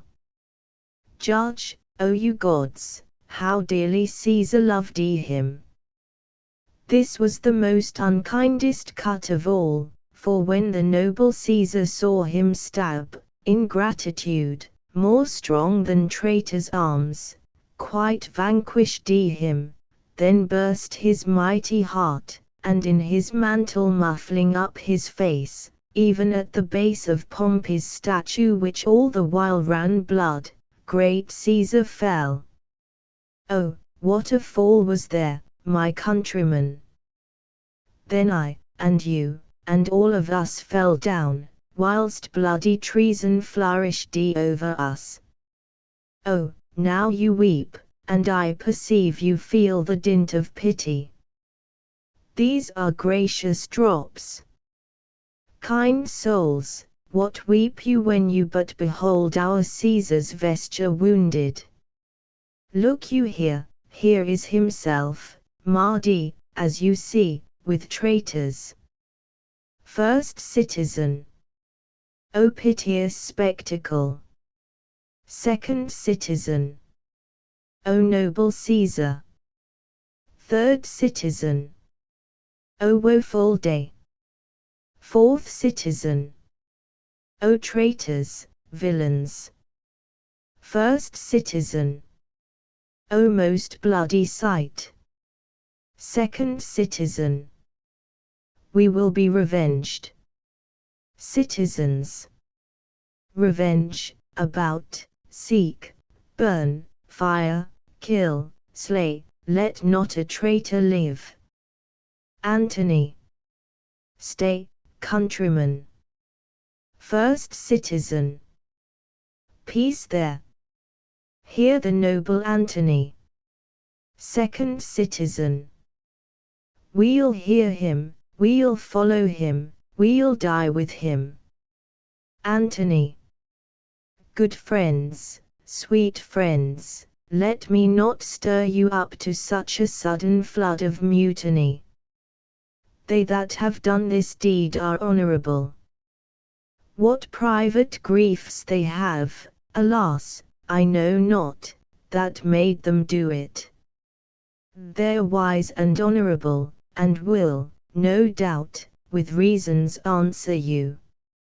I come not, friends, to steal away your hearts.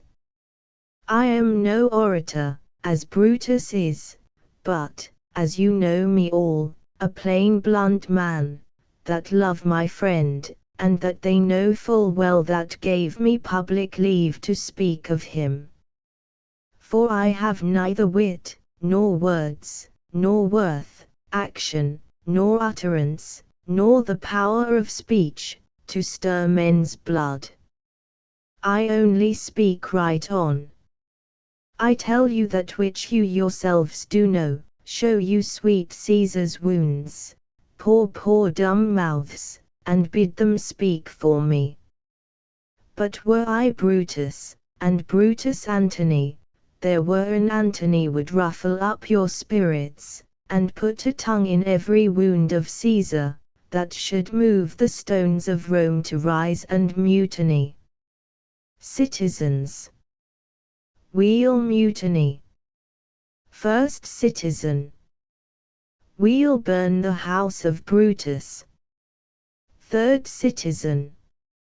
away, then. Come, seek the conspirators. Antony. Yet hear me, countrymen, yet hear me speak. Citizens. Peace, ho. Hear Antony, most noble Antony. Antony. Why, friends, you go to do you know not what. Wherein hath Caesar thus deserved your loves? Alas, you know not, I must tell you then. You have forgot the will I told you of. Citizens. Most true, the will, let's stay, and hear the will. Antony. Here is the will, and under Caesar's seal. To every Roman citizen he gives, to every several man, 75 drachmas. Second citizen. Most noble Caesar. We'll revenge his death. Third citizen. O, royal Caesar. Antony. Hear me with patience. Citizens. Peace, ho. Antony. Moreover, he hath left you all his walks, his private arbours, and new planted orchards, on this side Tiber, he hath left them you, and to your heirs forever, common pleasures, to walk abroad, and recreate yourselves. Here was a Caesar. When comes such another? First citizen. Never, never. Come, away, away. We'll burn his body in the holy place, and with the brands fire the traitors' houses. Take up the body. Second citizen. Go, fetch fire. Third citizen. Pluck down benches. Fourth citizen. Pluck down forms, windows, anything. Exeunt citizens, with the body. Antony. Now let it work. Mischief, thou art afoot, take thou what course thou wilt. Enter a servant. How now, fellow? Servant. Sir, Octavius is already come to Rome. Antony. Where is he? Servant. He and Lepidus are at Caesar's house. Antony. And thither will I straight to visit him. He comes upon a wish. Fortune is merry, and in this mood will give us anything. Servant. I heard him say Brutus and Cassius are rid like madmen through the gates of Rome. Antony. Belike they had some notice of the people, how I had moved them. Bring me to Octavius. Exeunt. Scene 3. The same. A street. Enter Cinna, the poet, and after him the citizens. Cinna. I dreamt tonight that I did feast with Caesar, and things unluckily charge my fantasy. I have no will to wander forth of doors, yet something leads me forth. First citizen. What is your name? Second citizen. Whither are you going? Third citizen. Where do you dwell? Fourth citizen. Are you a married man or a bachelor? Second citizen. Answer every man directly. First citizen. A, and briefly. Fourth citizen. A, and wisely. Third citizen. A, and truly, you were best. Cinna. What is my name? whither am I going? Where do I dwell? Am I a married man or a bachelor? Then, to answer every man directly and briefly, wisely and truly. Wisely I say I am a bachelor. Second citizen. That's as much as to say they are fools that marry. You'll bear me a bang for that, I fear. Proceed, directly. Sinner. Directly, I am going to Caesar's funeral. First citizen. As a friend, or an enemy? Sinner. As a friend. Second citizen. That matter is answered directly. Fourth citizen. For your dwelling, briefly. Sinner. Briefly, I dwell by the Capitol. Third citizen. Your name, sir, truly. Sinner. Truly, my name is Sinner. First citizen. Tear him to pieces. He's a conspirator. Sinner. I am Sinner the poet, I am Sinner the poet. Fourth citizen. Tear him for his bad verses, tear him for his bad verses. Sinner. I am not Sinner the conspirator. Fourth citizen. It is no matter, his name's Sinner, pluck but his name out of his heart, and turn him going. Third citizen. Tear him, tear him. Come, brands, ho! Firebrands. To Brutus, to Cassius, burn all. Some to Decius' house, and some to Casca's, some to Ligur's.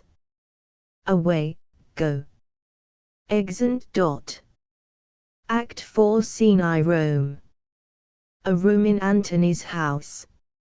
Enter Antony, Octavius and Lepidus, seated at a table. Antony. These many then shall die, their names are pricked. Octavius. Your brother too must die, consent you, Lepidus. Lepidus. I do consent, Octavius. Prick him down, Antony. Lepidus. Upon condition Publius shall not live, who is your sister's son, Mark Antony. Antony. He shall not live, look, with a spot I damn him. But, Lepidus, go you to Caesar's house, fetch the will hither, and we shall determine how to cut off some charge in legacies. Lepidus. What, shall I find you here? Octavius. Or here, or at the Capitol. Exit Lepidus. Antony. This is a slight unmritable man, meet to be sent on errands. Is it fit, the threefold world divided, he should stand one of the three to share it? Octavius. So you thought him, and took his voice who should be pricked to die in our black sentence and prescription. Antony.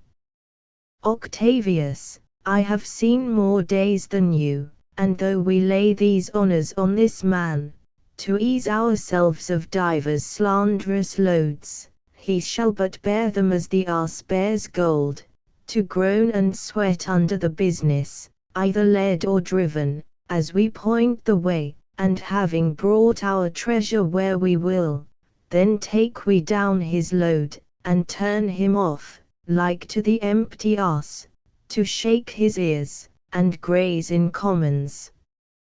Octavius. You may do your will, but he's a tried and valiant soldier. Antony. So is my horse, Octavius, and for that I do appoint him store of provender. It is a creature that I teach to fight, to wind, to stop, to run directly on, his corporal motion governed by my spirit. And, in some taste, is Lepidus but so, he must be taught, and trained and bid go forth, a barren-spirited fellow, one that feeds on objects, arts, and imitations, which, out of use and stoled by other men, begin his fashion. Do not talk of him but as a property. And now, Octavius, listen great things. Brutus and Cassius are levying powers, we must straight make head. Therefore let our alliance be combined, our best friends made, our means stretched, and let us presently go sit in council, how covert matters may be best disclosed, and open perils surest answered. Octavius. Let us do so, for we are at the stake, and bade about with many enemies, and some that smile have in their hearts, I fear, millions of mischiefs. Exeunt. Scene 2. Before Brutus' tent, in the camp near Sardis. Drum. Enter Brutus, Lucilius, Titinius and soldiers, Pindarus meeting them, Lucius at some distance. Brutus. Stand, ho. Lucilius. Give the word, ho. And stand. Brutus. What now, Lucilius? Is Cassius near? Lucilius. He is at hand, and Pindarus is come to do you salutation from his master. Pindarus gives a letter to Brutus. Brutus. He greets me well. Your master, Pindarus, in his own change, or by ill officers, hath given me some worthy cause to wish things done, undone, but, if he be at hand, I shall be satisfied. Pindarus. I do not doubt but that my noble master will appear such as he is, full of regard and honor. Brutus. He is not doubted. A word, Lucilius, how he received you, let me be resolved. Lucilius. With courtesy and with respect enough, but not with such familiar instances, nor with such free and friendly conference, as he hath us of old. Brutus. Thou hast described a hot friend cooling. Ever note, Lucilius, when love begins to sicken and decay it useth an enforced ceremony. There are no tricks in plain and simple faith, but hollow men, like horses hot at hand, make gallant show and promise of their mettle, low march within. But when they should endure the bloody spur, they fall their crests, and like deceitful jades sink in the trial. Comes his army on. Lucilius. They meant this night in Sardis to be quartered, the greater part, the horse in general, are come with Cassius. Enter Cassius and soldiers. Brutus. Hark! He is arrived. March gently on to meet him. Cassius. Stand, ho. Brutus. Stand, ho. Speak the word along. First soldier. Stand. Second soldier. Stand. Third soldier. Stand. Cassius. Most noble brother, you have done me wrong. Brutus. Judge me, you gods, wrong I mine enemies.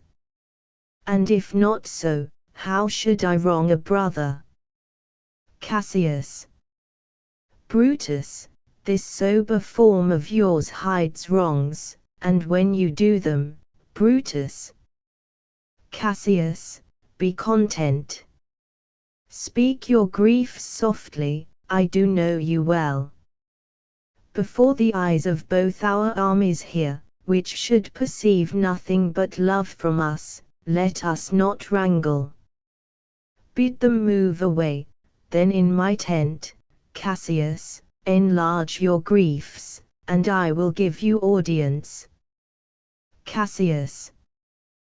Pindarus, bid our commanders lead their charges off a little from this ground. Brutus. Lucilius, do you the like, and let no man come to our tent till we have done our conference. Lucius and Titinius, guard our door. Exeunt. Scene 3. Within the tent of Brutus. Enter Brutus and Cassius. Cassius. That you have wronged me doth appear in this, you have condemned and noted Lucius Pella for taking bribes here of the Sardians, wherein my letters, praying on his side because I knew the man, were slighted off. Brutus. You wronged yourself to write in such a case. Cassius. In such a time as this it is not meet that every nice offence should bear his comment. Brutus. Let me tell you, Cassius, you yourself are much condemned to have an itching palm, to sell and mart your offices for gold to undeservers. Cassius. I an itching palm. You know that you are Brutus that speak this, or, by the gods, this speech were else your last. Brutus. The name of Cassius honors this corruption, and chastisement doth therefore hide his head. Cassius. Chastisement. Brutus. Remember March, the Ides of March remember, did not great Julius bleed for justice sake? What villain touched his body, that did stab, and not for justice? What? Shall one of us, that struck the foremost man of all this world but for supporting robbers, shall we now contaminate our fingers with base bribes, and sell the mighty space of our large honours for so much trash as may be grasped thus? I had rather be a dog, and bay the moon, than such a Roman. Cassius. Brutus, bait not me, I'll not endure it. You forget yourself, to hedge me in. I am a soldier, older in practice, abler than yourself to make conditions. Brutus. Go to, you are not, Cassius. Cassius. I am. Brutus. I say you are not. Cassius. Urge me no more, I shall forget myself, have mind upon your health, tempt me no farther. Brutus. Away, slight man. Cassius. Is possible? Brutus. Hear me, for I will speak. Must I give way and room to your rash collier? Shall I be frighted when a madman stares? Cassius. O ye gods, ye gods! Must I endure all this? Brutus. All this? More, fret till your proud heart break, go show your slaves how choleric you are, and make your bondman tremble? Must I budge? Must I observe you? Must I stand and crouch under your testy humour? By the gods, you shall digest the venom of your spleen, though it do split you, for, from this day forth, I'll use you for my mirth, yet, for my laughter, when you are waspish. Cassius. Is it come to this? Brutus. You say you are a better soldier, let it appear so, make your vaunting true, and it shall please me well. For mine own part, I shall be glad to learn of noble men. Cassius. You wrong me every way, you wrong me, Brutus. I said, an elder soldier, not a better, did I say better? Brutus. If you did, I care not. Cassius. When Caesar lived he durst not thus have moved me. Brutus. Peace, peace. You durst not so have tempted him. Cassius. I durst not. Brutus. No. Cassius. What? Durst not tempt him. Brutus. For your life you durst not. Cassius. Do not presume too much upon my love. I may do that I shall be sorry for. Brutus. You have done that you should be sorry for. There is no terror, Cassius, in your threats, for I am armed so strong in honesty, that they pass by me as the idle wind, which I respect not.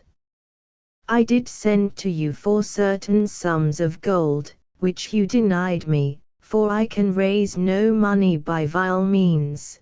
By heaven, I had rather coin my heart, and drop my blood for drachmas, than to wring from the hard hands of peasants their vile trash by any indirection. I did send to you for gold to pay my legions, which you denied me. Was that done like Cassius? Should I have answered Caius Cassius so? When Marcus Brutus grows so covetous, to lock such rascal counters from his friends, be ready, gods, with all your thunderbolts, dash him to pieces. Cassius. I denied you not. Brutus. You did. Cassius. I did not. He was but a fool that brought my answer back. Brutus athrived my heart. A friend should bear his friend's infirmities, but Brutus makes mine greater than they are. Brutus. I do not, till you practice them on me. Cassius. You love me not. Brutus. I do not like your faults. Cassius. A friendly eye could never see such faults. Brutus. A flatterers would not, though they do appear as huge as high Olympus. Cassius. Come, Antony, and young Octavius, come, revenge yourselves alone on Cassius, for Cassius is weary of the world, hated by one he loves, braved by his brother, checked like a bondman, all his faults observed, set in a notebook, learned and conned by rote, to cast into my teeth. Oh, I could weep my spirit from mine eyes. There is my dagger, and here my naked breast, within, a heart dearer than Pluto's mine, richer than gold. If that thou beest a Roman, take it forth. I, that denied thee gold, will give my heart, strike as thou didst at Caesar, for I know, when thou didst hate him worst, thou lovedst him better than ever thou lovedst Cassius. Brutus. Sheathe your dagger. Be angry when you will, it shall have scope, do what you will, dishonor shall be humor. O Cassius, you are yoked with a lamb that carries anger as the flint bears fire, who, much enforced, shows a hasty spark, and straight is cold again. Cassius. Cassius lived to be but mirth and laughter to his Brutus, when grief and blood ill-tempered vexeth him. Brutus. When I spoke that, I was ill-tempered too. Cassius. Do you confess so much? Give me your hand. Brutus. And my heart too. Cassius. O Brutus. Brutus. What's the matter? Cassius. Have not you love enough to bear with me, when that rash humor which my mother gave me makes me forgetful? Brutus. Yes, Cassius, and from henceforth, when you are over earnest with your Brutus, he'll think your mother chides, and leave you so. Enter Poet, followed by Lucilius, Titinius and Lucius. Poet. Within. Let me go in to see the generals, there is some grudge between 'em, 'tis not meet they be alone. Lucilius. Within. You shall not come to them. Poet. Within. Nothing but death shall stay me. Cassius. How now? What's the matter? Poet. For shame, you generals. What do you mean? Love, and be friends, as two such men should be, for I have seen more years, I'm sure, than ye. Cassius. Ha, ha! How vilely doth this cynic rhyme! Brutus. Get you hence, sirrah. Saucy fellow, hence. Cassius. Bear with him, Brutus, 'tis his fashion. Brutus. I'll know his humor when he knows his time. What should the wars do with these jigging fools? Companion, hence. Cassius. Away, away, be gone. Exit Poet. Brutus. Lucilius and Titinius, bid the commanders prepare to lodge their companies tonight. Cassius.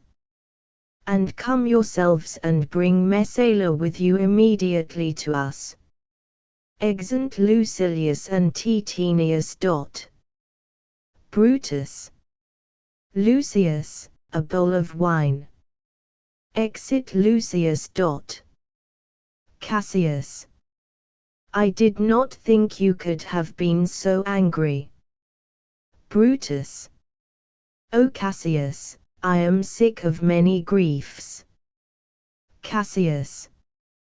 Of your philosophy you make no use, if you give place to accidental evils. Brutus. No man bears sorrow better. Portia is dead. Cassius. Ha! Portia. Brutus. She is dead. Cassius. How scapped I killing, when I crossed you so? O insupportable and touching loss! Upon what sickness? Brutus.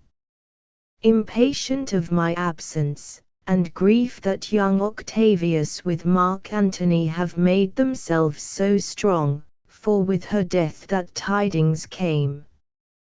With this she fell distract, and, her attendants absent, swallowed fire. Cassius. And died so. Brutus. Even so. Cassius. O ye immortal gods! Enter Lucius, with wine and a taper. Brutus. Speak no more of her. Give me a bowl of wine. In this I bury all unkindness, Cassius. Drinks. Cassius. My heart is thirsty for that noble pledge. Fill, Lucius, till the wine o'erswell the cup. I cannot drink too much of Brutus' love. Drinks. Exit Lucius. Enter Titinius and Messala. Brutus. Come in, Titinius. Welcome, good Messala. Now sit we close about this taper here, and call in question our necessities. Cassius. Portia, art thou gone? Brutus. No more, I pray you. Messala, I have here received letters, that young Octavius and Mark Antony come down upon us with a mighty power, bending their expedition toward Philippi. Messala. Myself have letters of the self-same tenor. Brutus. With what addition? Messala.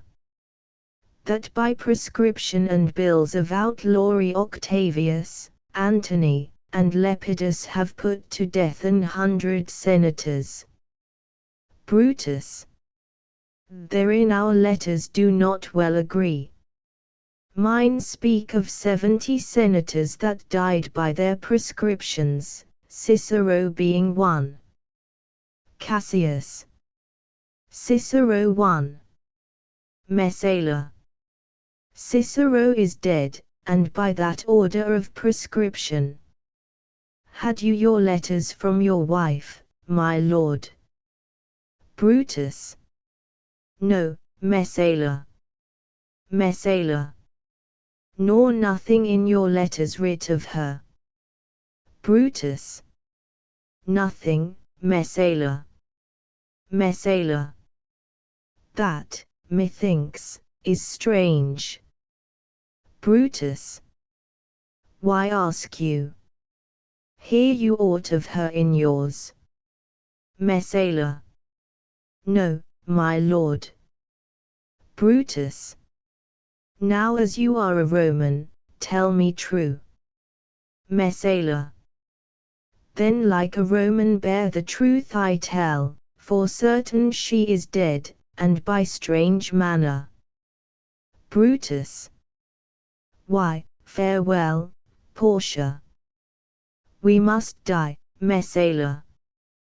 With meditating that she must die once, I have the patience to endure it now. Messala. Even so great men great losses should endure. Cassius. I have as much of this in art as you, but yet my nature could not bear it so. Brutus. Well, to our work alive. What do you think of marching to Philippi presently? Cassius. I do not think it good. Brutus. Your reason? Cassius. This it is, 'tis better that the enemy seek us, so shall he waste his means, weary his soldiers, doing himself offence, whilst we, lying still, are full of rest, defence, and nimbleness. Brutus.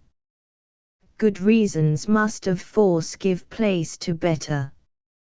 The people twixt Philippi and this ground do stand but in a forced affection, for they have grudged us contribution, The enemy, marching along by them shall make a fuller number up, come on refreshed, new added, and encouraged, from which advantage shall we cut him off if at Philippi we do face him there, these people at our back.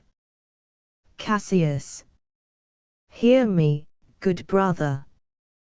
Brutus. Under your pardon. You must note besides, that we have tried the utmost of our friends, our legions are brimful, our cause is ripe. The enemy increaseth every day, we, at the height, are ready to decline. There is a tide in the affairs of men, which, taken at the flood, leads on to fortune, omitted, all the voyage of their life is bound in shallows and in miseries.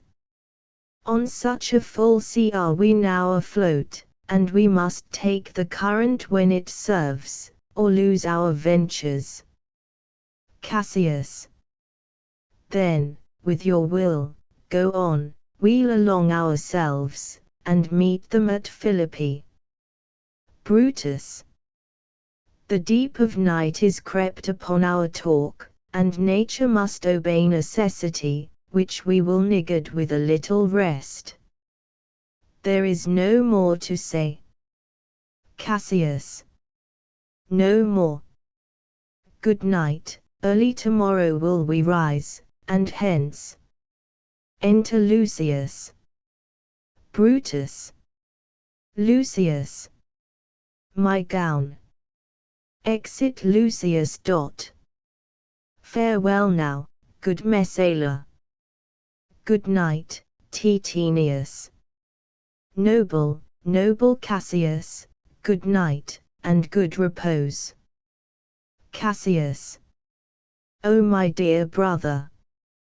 This was an ill beginning of the night. Never come such division 'tween our souls. Let it not, Brutus. Enter Lucius with the gown. Brutus. Everything is well. Cassius. Good night, my lord. Brutus. Good night, good brother. Titinius and Messala. Good night, Lord Brutus. Brutus. Farewell, everyone. Exeunt Cassius, Titinius and Messala. Give me the gown. Where is thy instrument?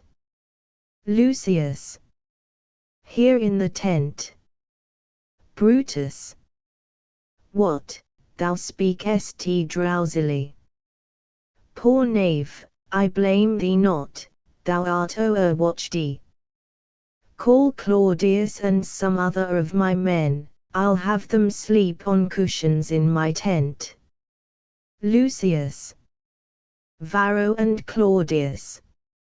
Enter Varro and Claudius. Varro. Calls my lord. Brutus.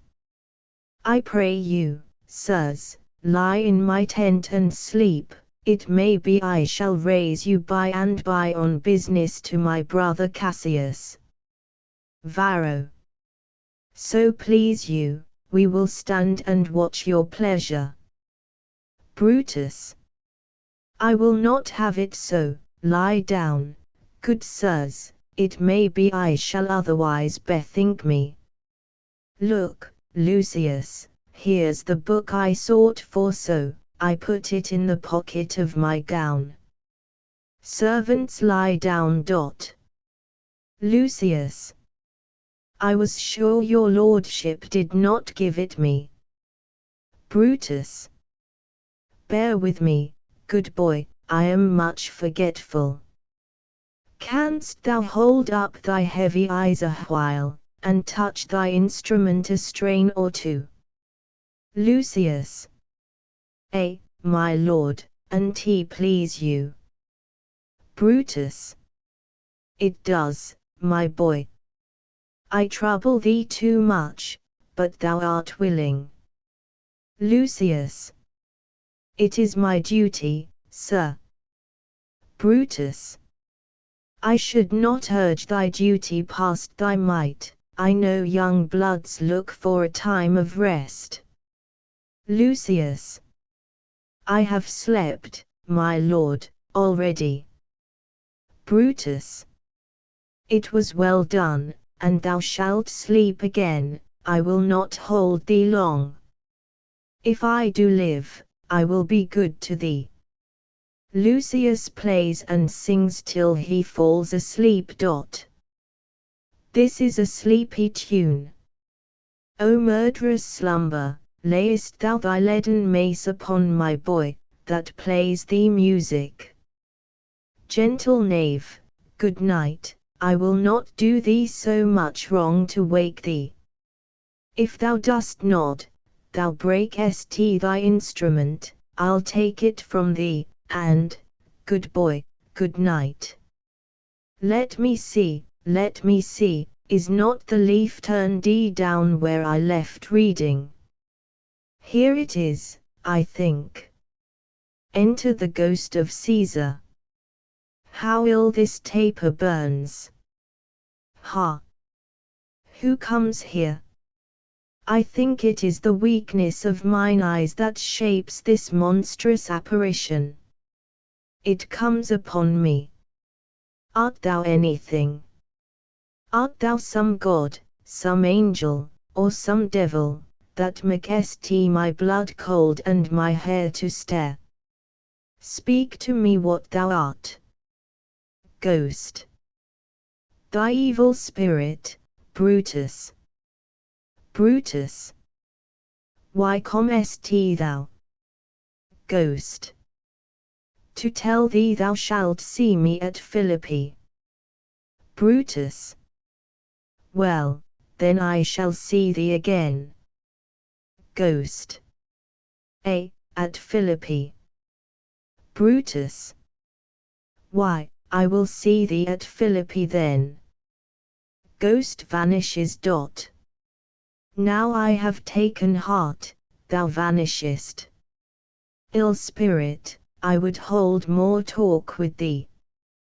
Boy. Lucius. Varro. Claudius.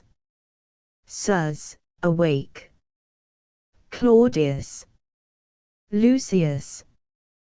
The strings, my lord, are false. Brutus. He thinks he still is at his instrument. Lucius, awake. Lucius. My lord.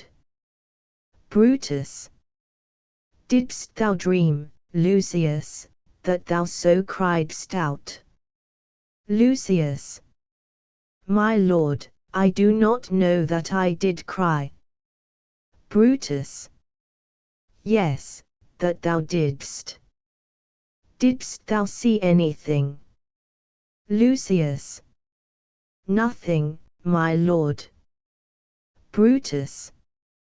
Sleep again, Lucius. Sir Claudius.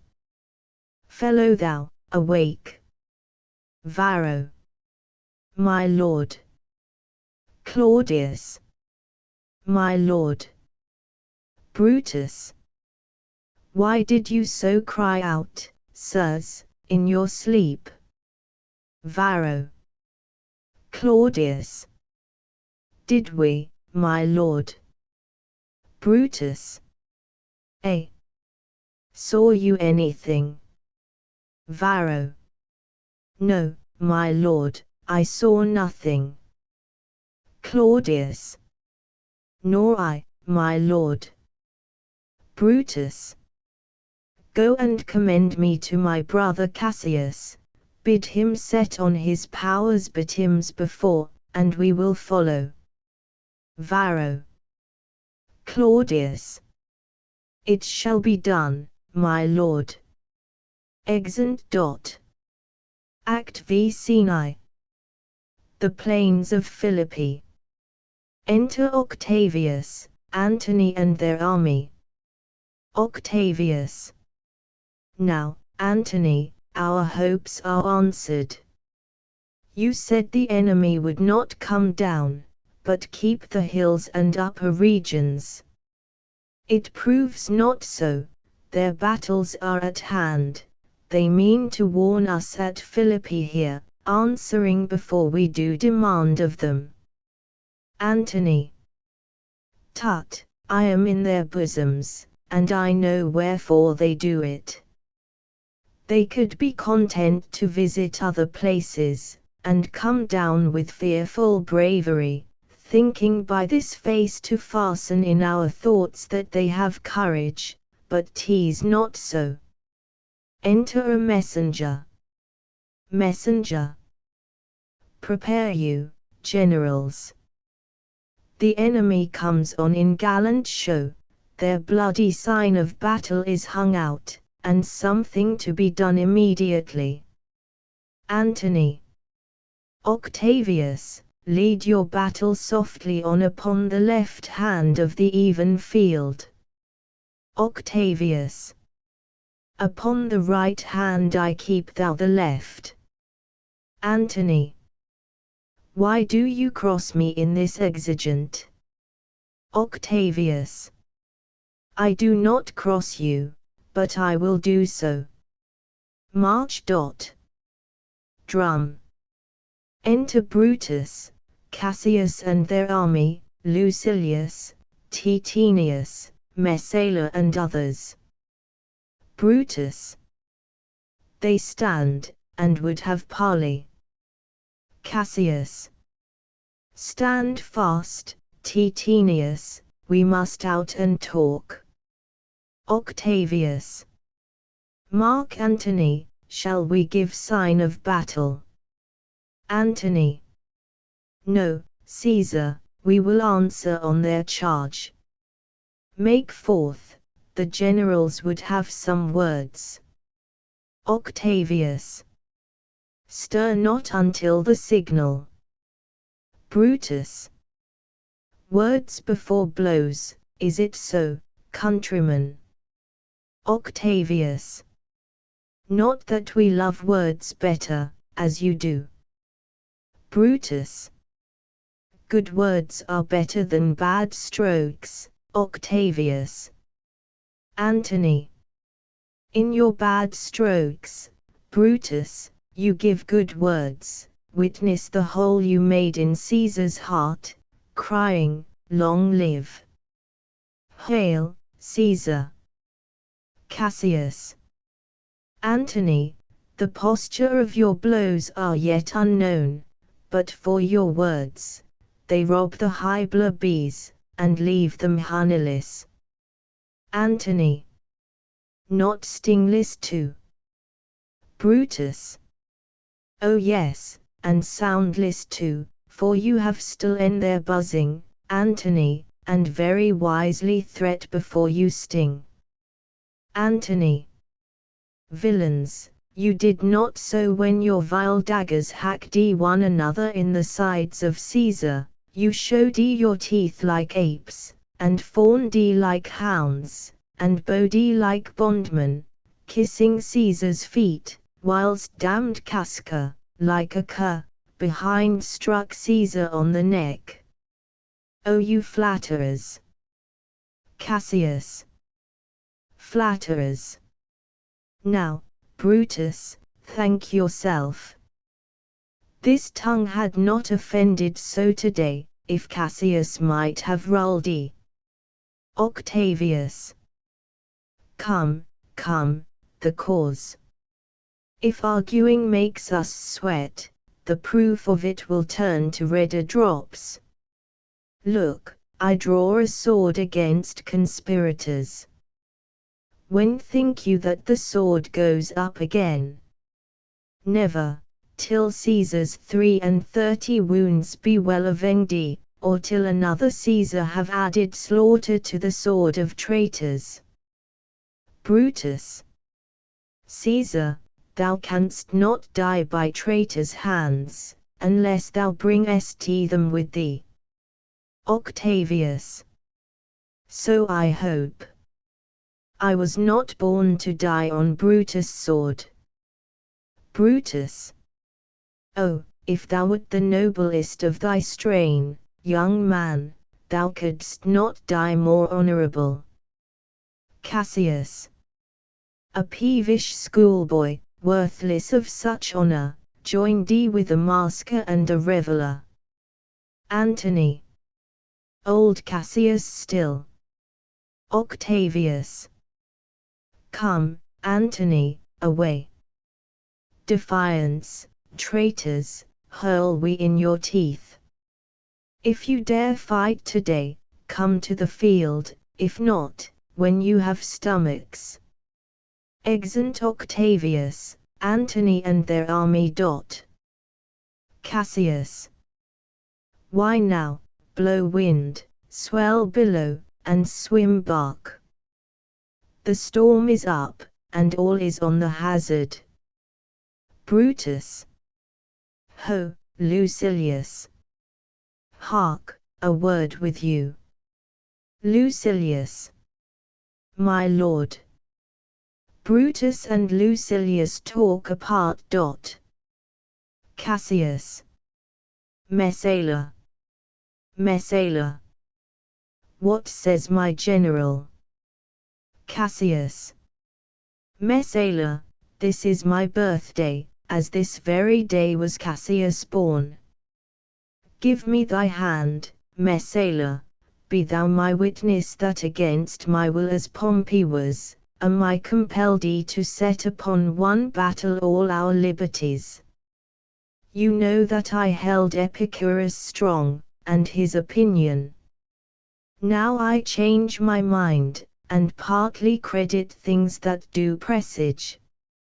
Coming from Sardis, on our former ensign 2 mighty eagles fell, and there they perched, gorging and feeding from our soldiers' hands, who to Philippi here consorted us.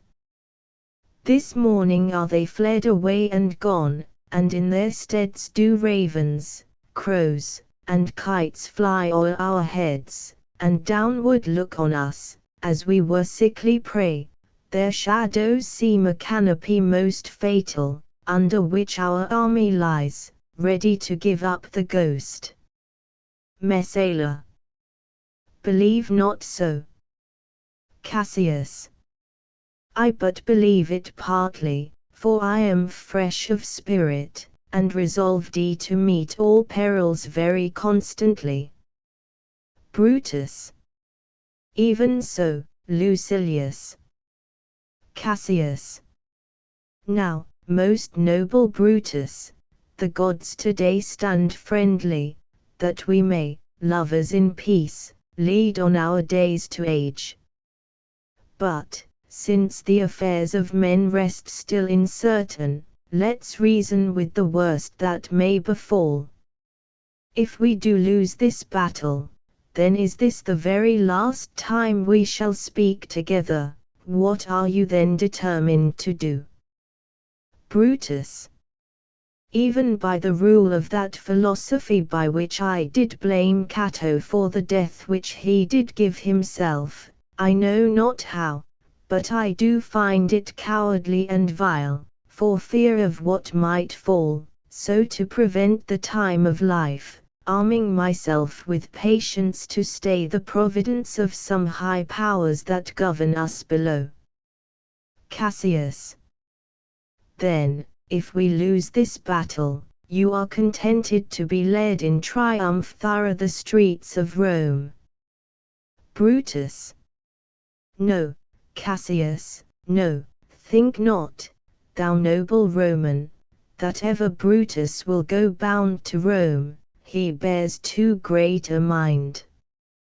But this same day must end that work the Ides of March begun, and whether we shall meet again I know not. Therefore our everlasting farewell take. Forever, and forever, farewell, Cassius. If we do meet again, why, we shall smile, if not, why then this parting was well made. Cassius. Forever and forever farewell, Brutus. If we do meet again, we'll smile indeed, if not, 'tis true this parting was well made. Brutus. Why then, lead on. Oh, that a man might know the end of this day's business ere it come. But it sufficeth that the day will end, and then the end is known. Come, ho! Away! Exeunt. Scene 2. The same. The field of battle. Alarum. Enter Brutus and Messala. Brutus. Ride, ride, Messala, ride, and give these bills unto the legions on the other side. Loud alarum. Let them set on at once, for I perceive but cold demeanour in Octavius' wing, and sudden push gives them the overthrow. Ride, ride, Messala, let them all come down. Exeunt. Scene 3. Another part of the field. Alarum. Enter Cassius and Titinius. Cassius. Oh, look, Titinius, look, the villains fly. Myself have to mine own turn the enemy. This ensign here of mine was turning back, I slew the coward, and did take it from him. Titinius. O Cassius, Brutus gave the word too early, who, having some advantage on Octavius, took it too eagerly, his soldiers fell to spoil, whilst we by Antony are all enclosed. Enter Pindarus. Pindarus. Fly further off, my lord, fly further off, Mark Antony is in your tents, my lord. Fly, therefore, noble Cassius, fly far off. Cassius. This hill is far enough. Look, look, Titinius, are those my tents where I perceive the fire? Titinius. They are, my lord. Cassius. Titinius, if thou lovest me, mount thou my horse and hide thy spurs in him, till he have brought thee up to yonder troops and here again, that I may rest as a d whether yon troops are friend or enemy. Titinius. I will be here again, even with a thought. Exit. Cassius. Go, Pindarus, get higher on that hill, my sight was ever thick. Regard Titinius, and tell me what thou notest about the field. Pindarus goes up. This day I breathed first. Time is come round, and where I did begin, there shall I end. My life is run his compass. Sirrah, what news? Pindarus. Above. O my lord. Cassius. What news? Pindarus. Above. Titinius is enclosed round about with horsemen, that make to him on the spur, yet he spurs on. Now they are almost on him. Now, Titinius. Now some light. Oh, he lights too. He's ta'en. Shout. And, hark! They shout for joy. Cassius. Come down, behold no more. Oh, coward that I am, to live so long, to see my best friend ta'en before my face. Pindarus descends. Come hither, sirrah. In Parthia did I take thee prisoner, and then I swore thee, saving of thy life, that whatsoever I did bid thee do, thou shouldst attempt it. Come now, keep thine oath. Now be a freeman, and with this good sword, that ran through Caesar's bowels, search this bosom. Stand not to answer. Here, take thou the hilts, and when my face is covered as 'tis now, guide thou the sword. Caesar, thou art revenged, even with the sword that killed thee. Dies. Pindarus. So, I am free, yet would not so have been, durst I have done my will. O Cassius! Far from this country Pindarus shall run, where never Roman shall take note of him. Exit. Enter Titinius with Messala. Messala. It is but change, Titinius, for Octavius is overthrown by noble Brutus' power, as Cassius' legions are by Antony. Titinius. These tidings would well comfort Cassius. Messala. Where did you leave him? Titinius. All disconsolate, with Pindarus his bondman, on this hill. Messala. Is not that he that lies upon the ground? Titinius. He lies not like the living. O my heart! Messala. Is not that he? Titinius. No, this was he, Messala, but Cassius is no more. O setting sun, as in thy red rays thou dost sink to night, so in his red blood Cassius' day is set. The sun of Rome is set. Our day is gone, clouds, dews, and dangers come, our deeds are done. Mistrust of my success hath done this deed. Messala. Mistrust of good success hath done this deed.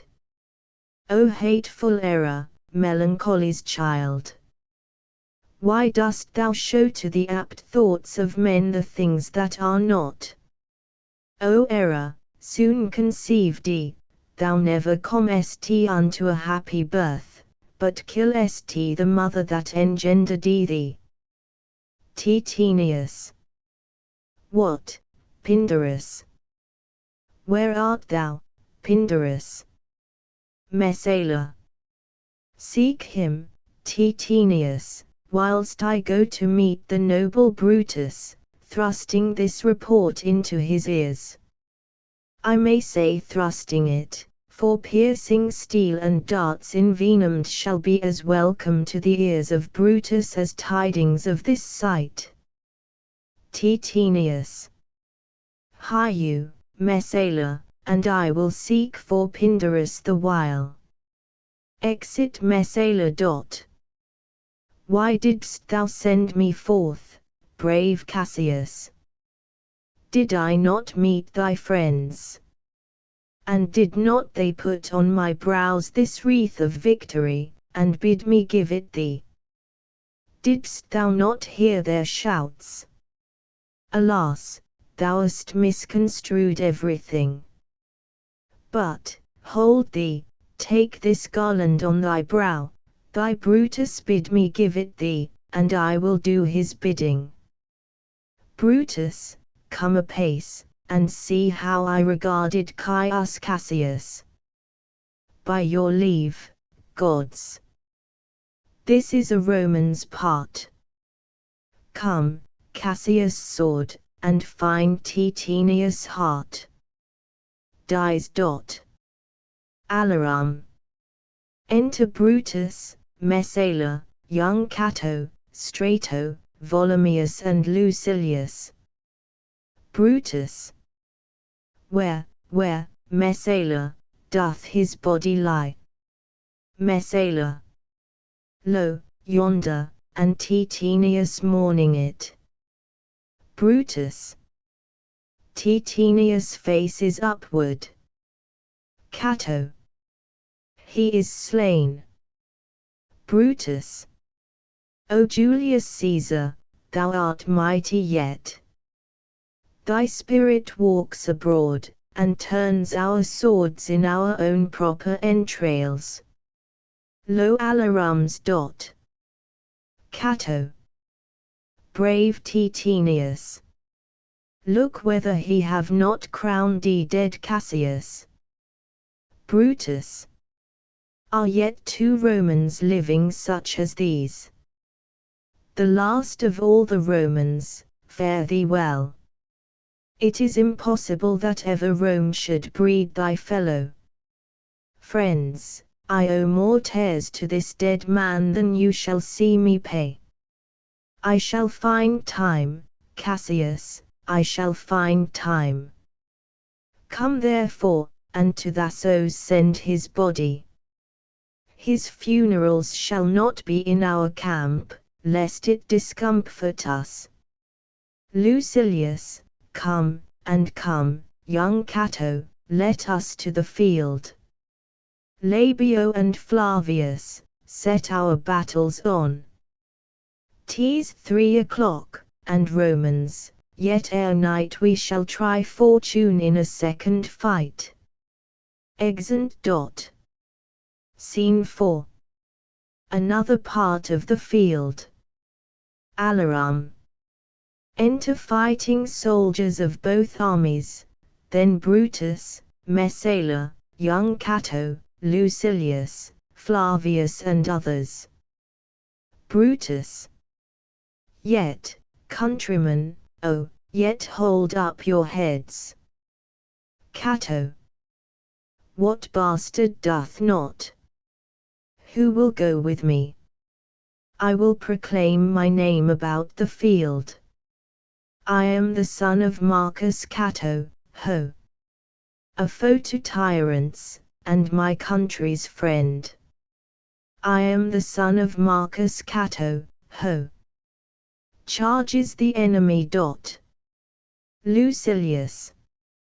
And I am Brutus, Marcus Brutus, I, Brutus, my country's friend, know me for Brutus. Exit, charging the enemy. Cato is overpowered, and falls. Lucilius. O young and noble Cato, art thou down? Why, now thou diest as bravely as Titinius, and mayst be honoured, being Cato's son. First soldier. Yield, or thou diest. Lucilius.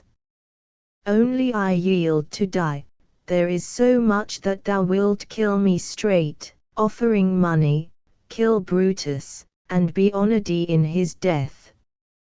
First soldier. We must not. A noble prisoner. Second soldier. Rome, ho! Tell Antony, Brutus is ta'en. First soldier. I'll tell the news. Here comes the general. Enter Antony. Brutus is ta'en, Brutus is ta'en, my lord. Antony. Where is he? Lucilius. Safe, Antony, Brutus is safe enough. I dare assure thee that no enemy shall ever take alive the noble Brutus. The gods defend him from so great a shame. When you do find him, or alive or dead, he will be found like Brutus, like himself. Antony. This is not Brutus, friend, but, I assure you, a prize no less in worth. Keep this man safe, give him all kindness. I had rather have such men my friends than enemies.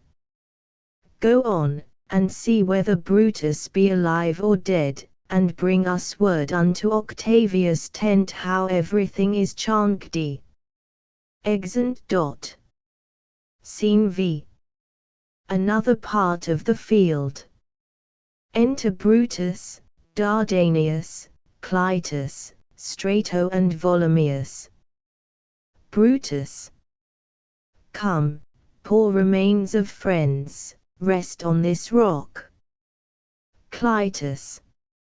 Statilius showed thee the torchlight, but, my lord, he came not back, he is or ta'en or slain. Brutus. Sit thee down, Clytus. Slaying is the word, it is a deed in fashion. Hark thee, Clytus. Whispering. Clytus. What, my lord? No, not for all the world. Brutus. Peace then, no words. Clytus. I'll rather kill myself. Brutus. Hark thee, Dardanius. Whispers him. Dardanius. Shall I do such a deed? Clytus. O Dardanius. Dardanius. O Clytus. Clytus. What ill request did Brutus make to thee? Dardanius. To kill him, Clytus. Look, he meditates. Clytus. Now is that noble vessel full of grief, that it runs over even at his eyes. Brutus. Come hither, good Volumius, list a word. Volumius. What says my lord? Brutus. Why, this, Volumius, the ghost of Caesar hath appeared to me several times by night, at Sardis once, and this last night here in Philippi fields. I know my hour is come. Volumius. Not so, my lord. Brutus. Nay, I am sure it is, Volumius. Thou seest the world, Volumius, how it goes, our enemies have beat us to the pit. Lo alarums. It is more worthy to leap in ourselves than tarry till they push us. Good Volumius, thou knowest that we two went to school together, even for that our love of old. I pru thee hold thou my sword hilts, whilst I run on it. Volumius. That's not an office for a friend, my lord. Alarums still. Clytus. Fly, my lord. There is no tarrying here. Brutus. Farewell to you, and you, Volumius. Strato, thou hast been all this while asleep, farewell to thee too, Strato. Countryman, my heart doth joy, that yet in all my life I found no man but he was true to me. I shall have glory by this losing day more than Octavius and Mark Antony by this vile conquest shall attain unto. So fare you well at once, for Brutus' tongue hath almost ended his life's history. Night hangs upon mine eyes, my bones would rest, that have but laboured to attain this hour. Alarums. Cry within, fly. Clytus. Fly, my lord, fly. Brutus. Hence. I will follow. Exeunt Clytus, Dardanius and Volumius. I pru thee, Strato, stay thou by thy lord.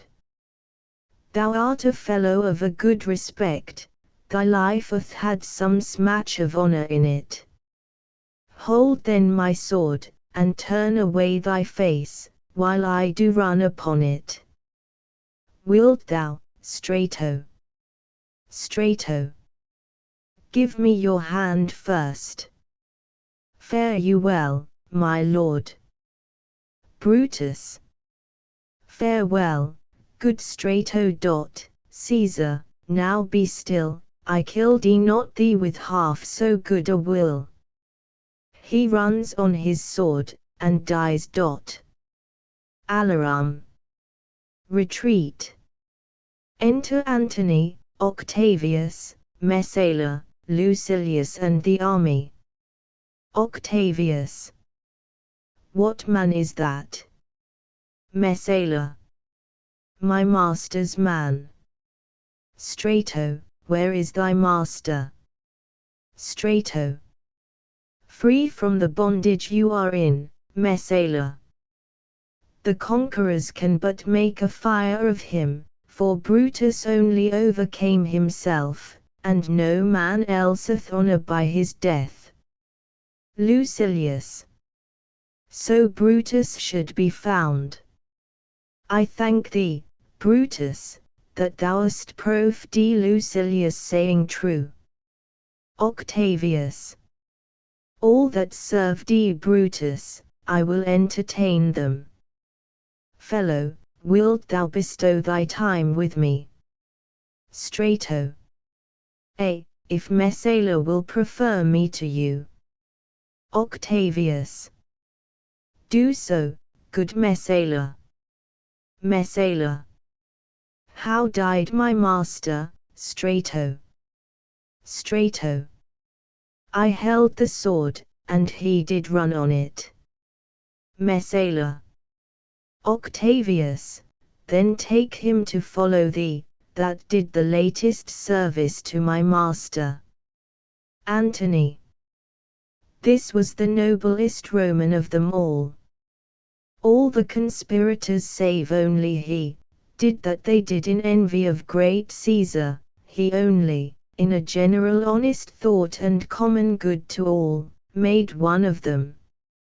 His life was gentle, and the elements so mixed in him that nature might stand up and say to all the world, this was a man.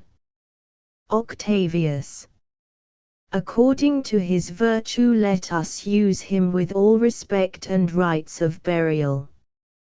Within my tent his bones tonight shall lie, most like a soldier, ordered honorably. So call the field to rest, and let's away, to part the glories of this happy day. Exeunt. ****** End of the Project Gutenberg ebook Julius Caesar ***** Updated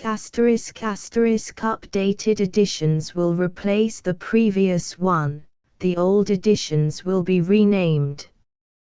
Creating the works from print editions not protected by U.S. copyright law means that no one owns a United States copyright in these works, so the Foundation, and you, can copy and distribute it in the United States without permission and without paying copyright royalties.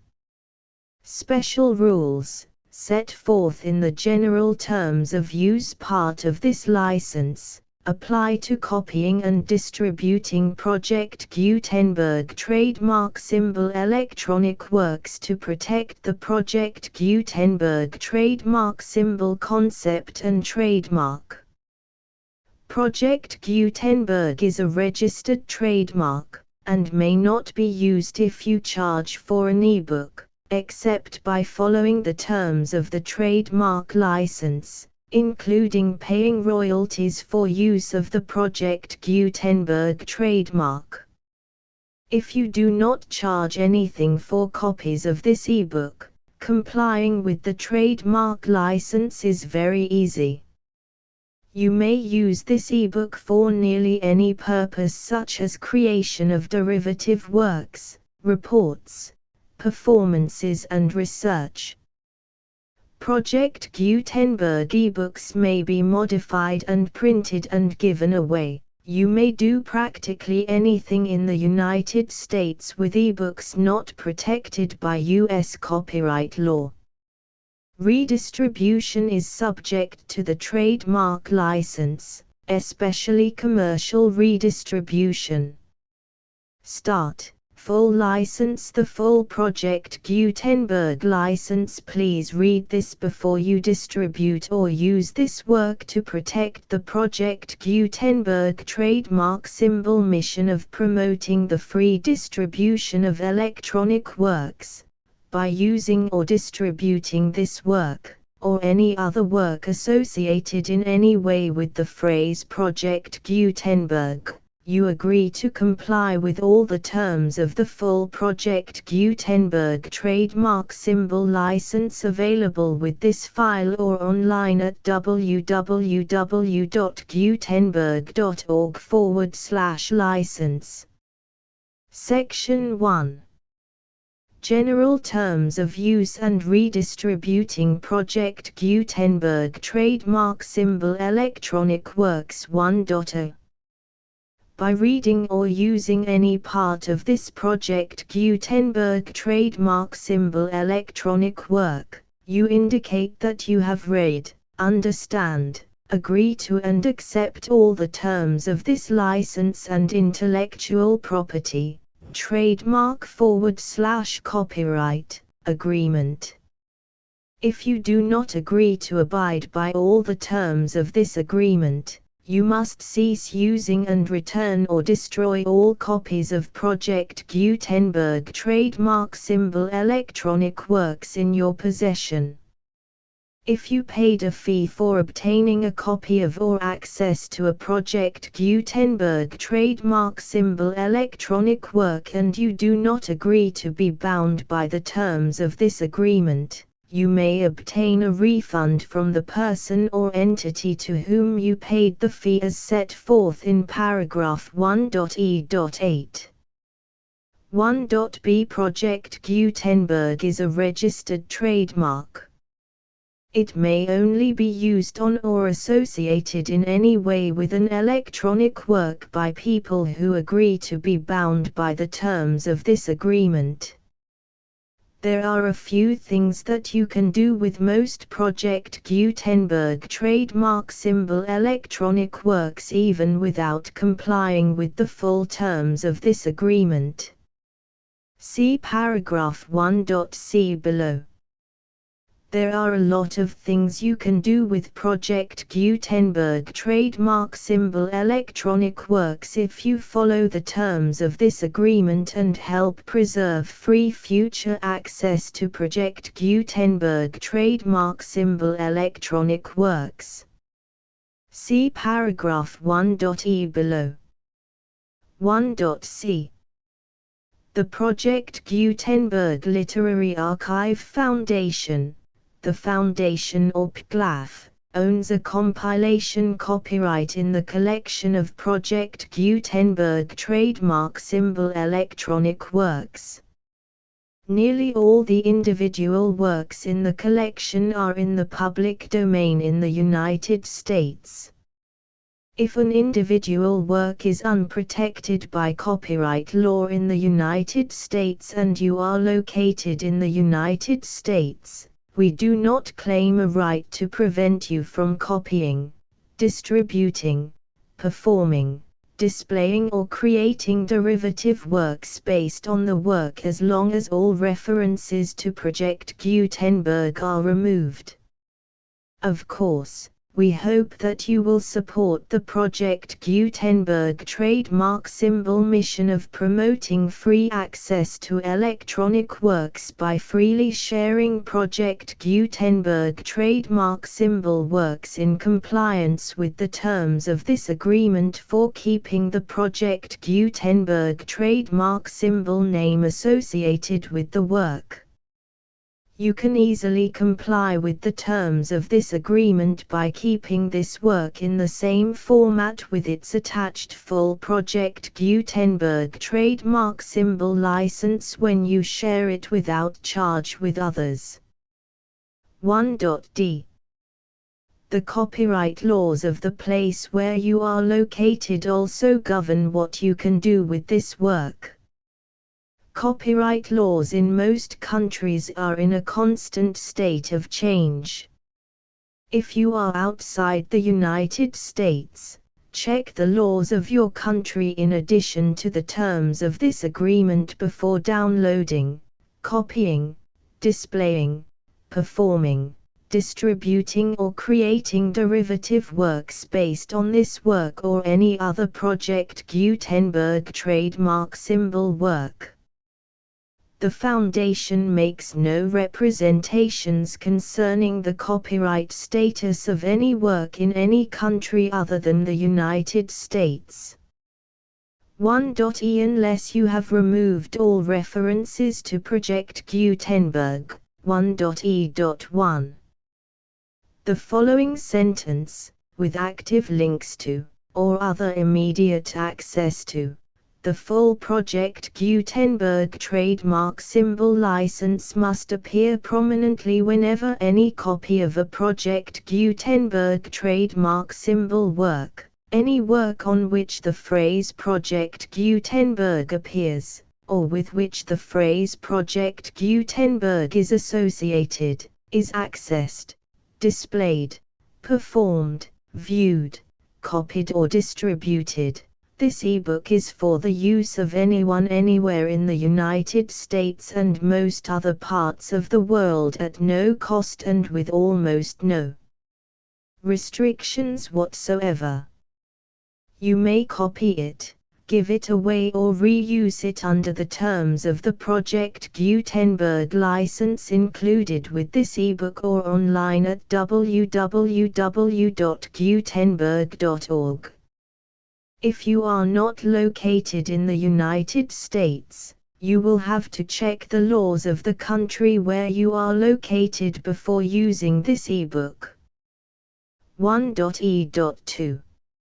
If an individual Project Gutenberg trademark symbol electronic work is derived from texts not protected by U.S. copyright law, does not contain a notice indicating that it is posted with permission of the copyright holder, the work can be copied and distributed to anyone in the United States without paying any fees or charges.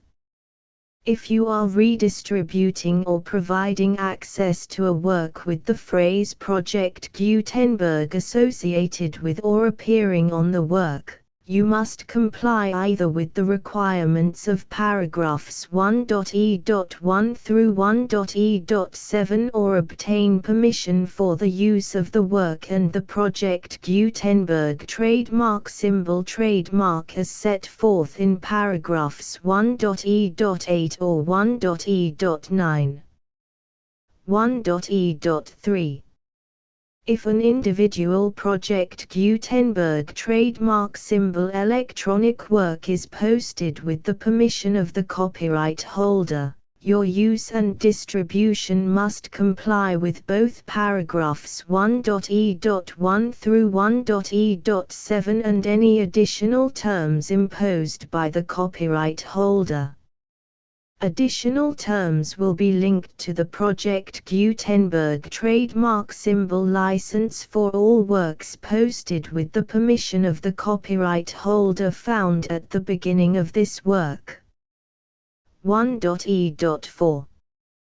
Do not unlink or detach or remove the full Project Gutenberg trademark symbol license terms from this work, or any files containing a part of this work or any other work associated with Project Gutenberg trademark symbol. 1.e.5. Do not copy, display, perform, distribute or redistribute this electronic work, or any part of this electronic work, without prominently displaying the sentence set forth in paragraph 1.e.1 with active links or immediate access to the full terms of the Project Gutenberg trademark symbol license. 1.e.6. You may convert to and distribute this work in any binary, compressed, marked up, non-proprietary or proprietary form, including any word processing or hypertext form.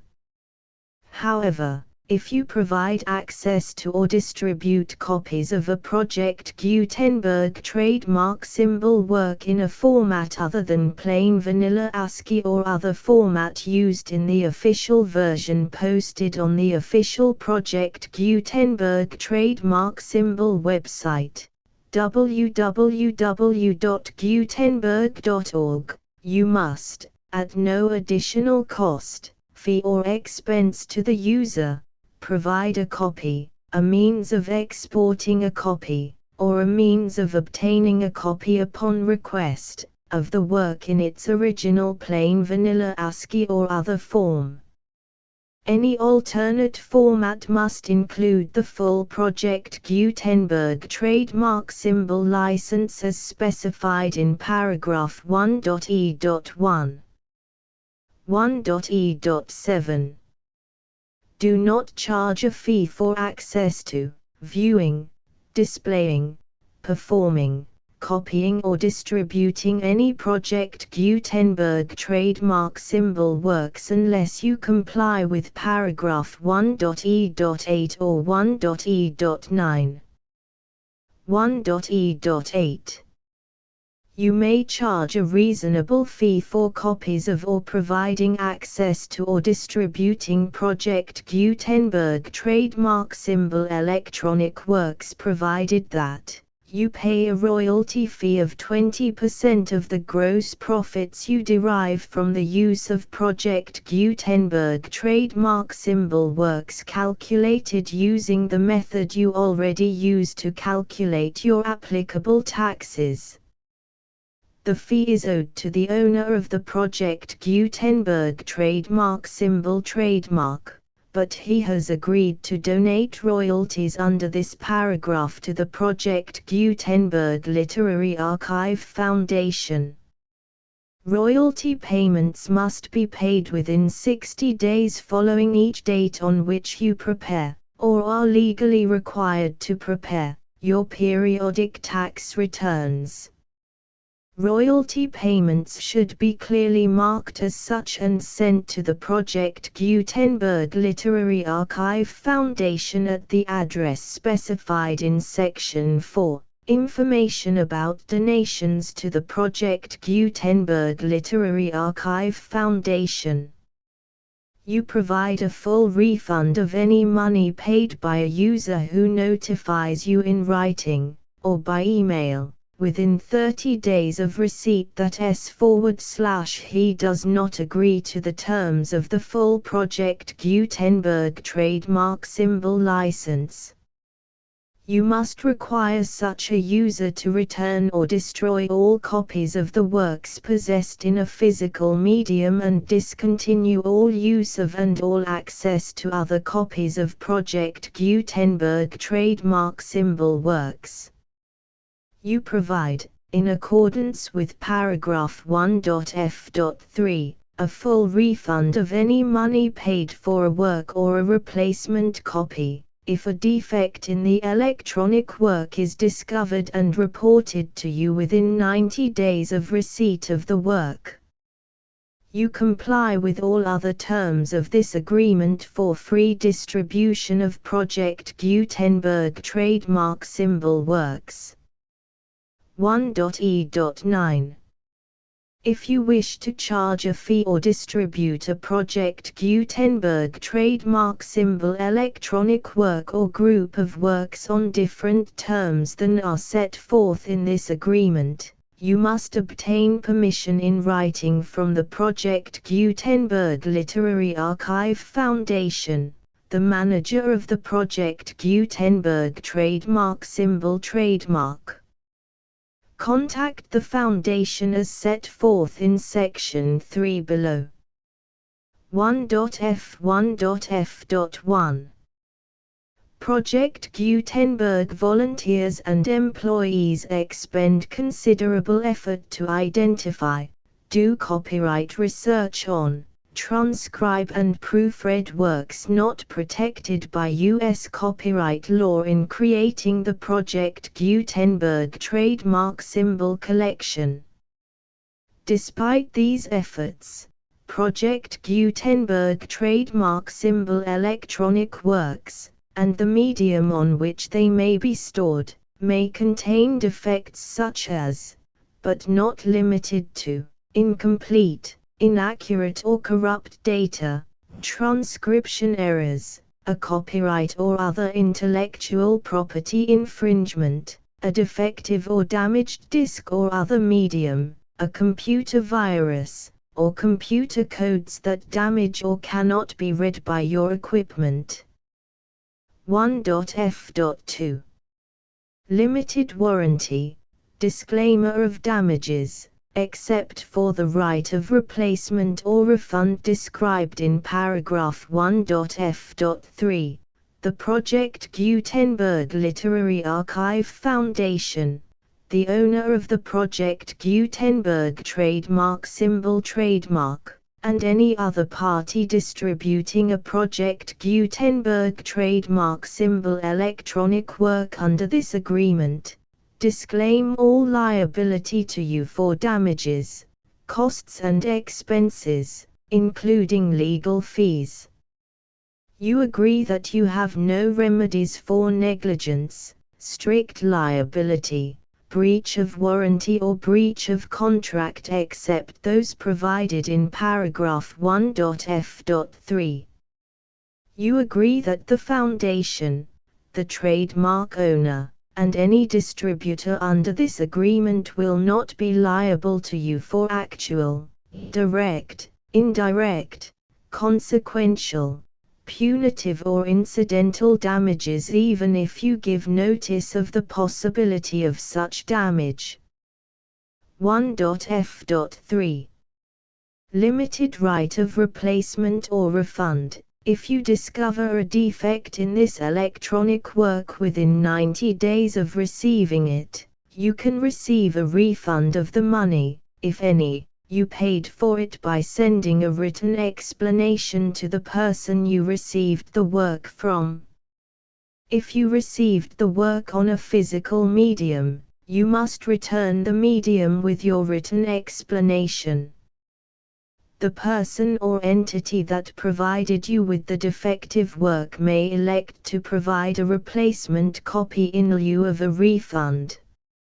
If you received the work electronically, the person or entity providing it to you may choose to give you a second opportunity to receive the work electronically in lieu of a refund. If the second copy is also defective, you may demand a refund in writing without further opportunities to fix the problem.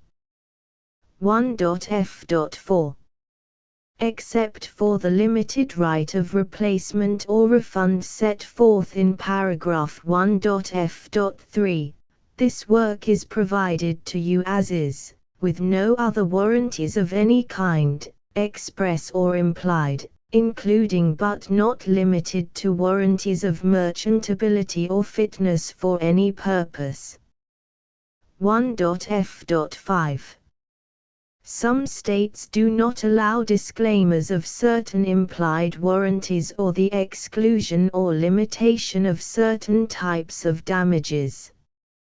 If any disclaimer or limitation set forth in this agreement violates the law of the state applicable to this agreement, the agreement shall be interpreted to make the maximum disclaimer or limitation permitted by the applicable state law.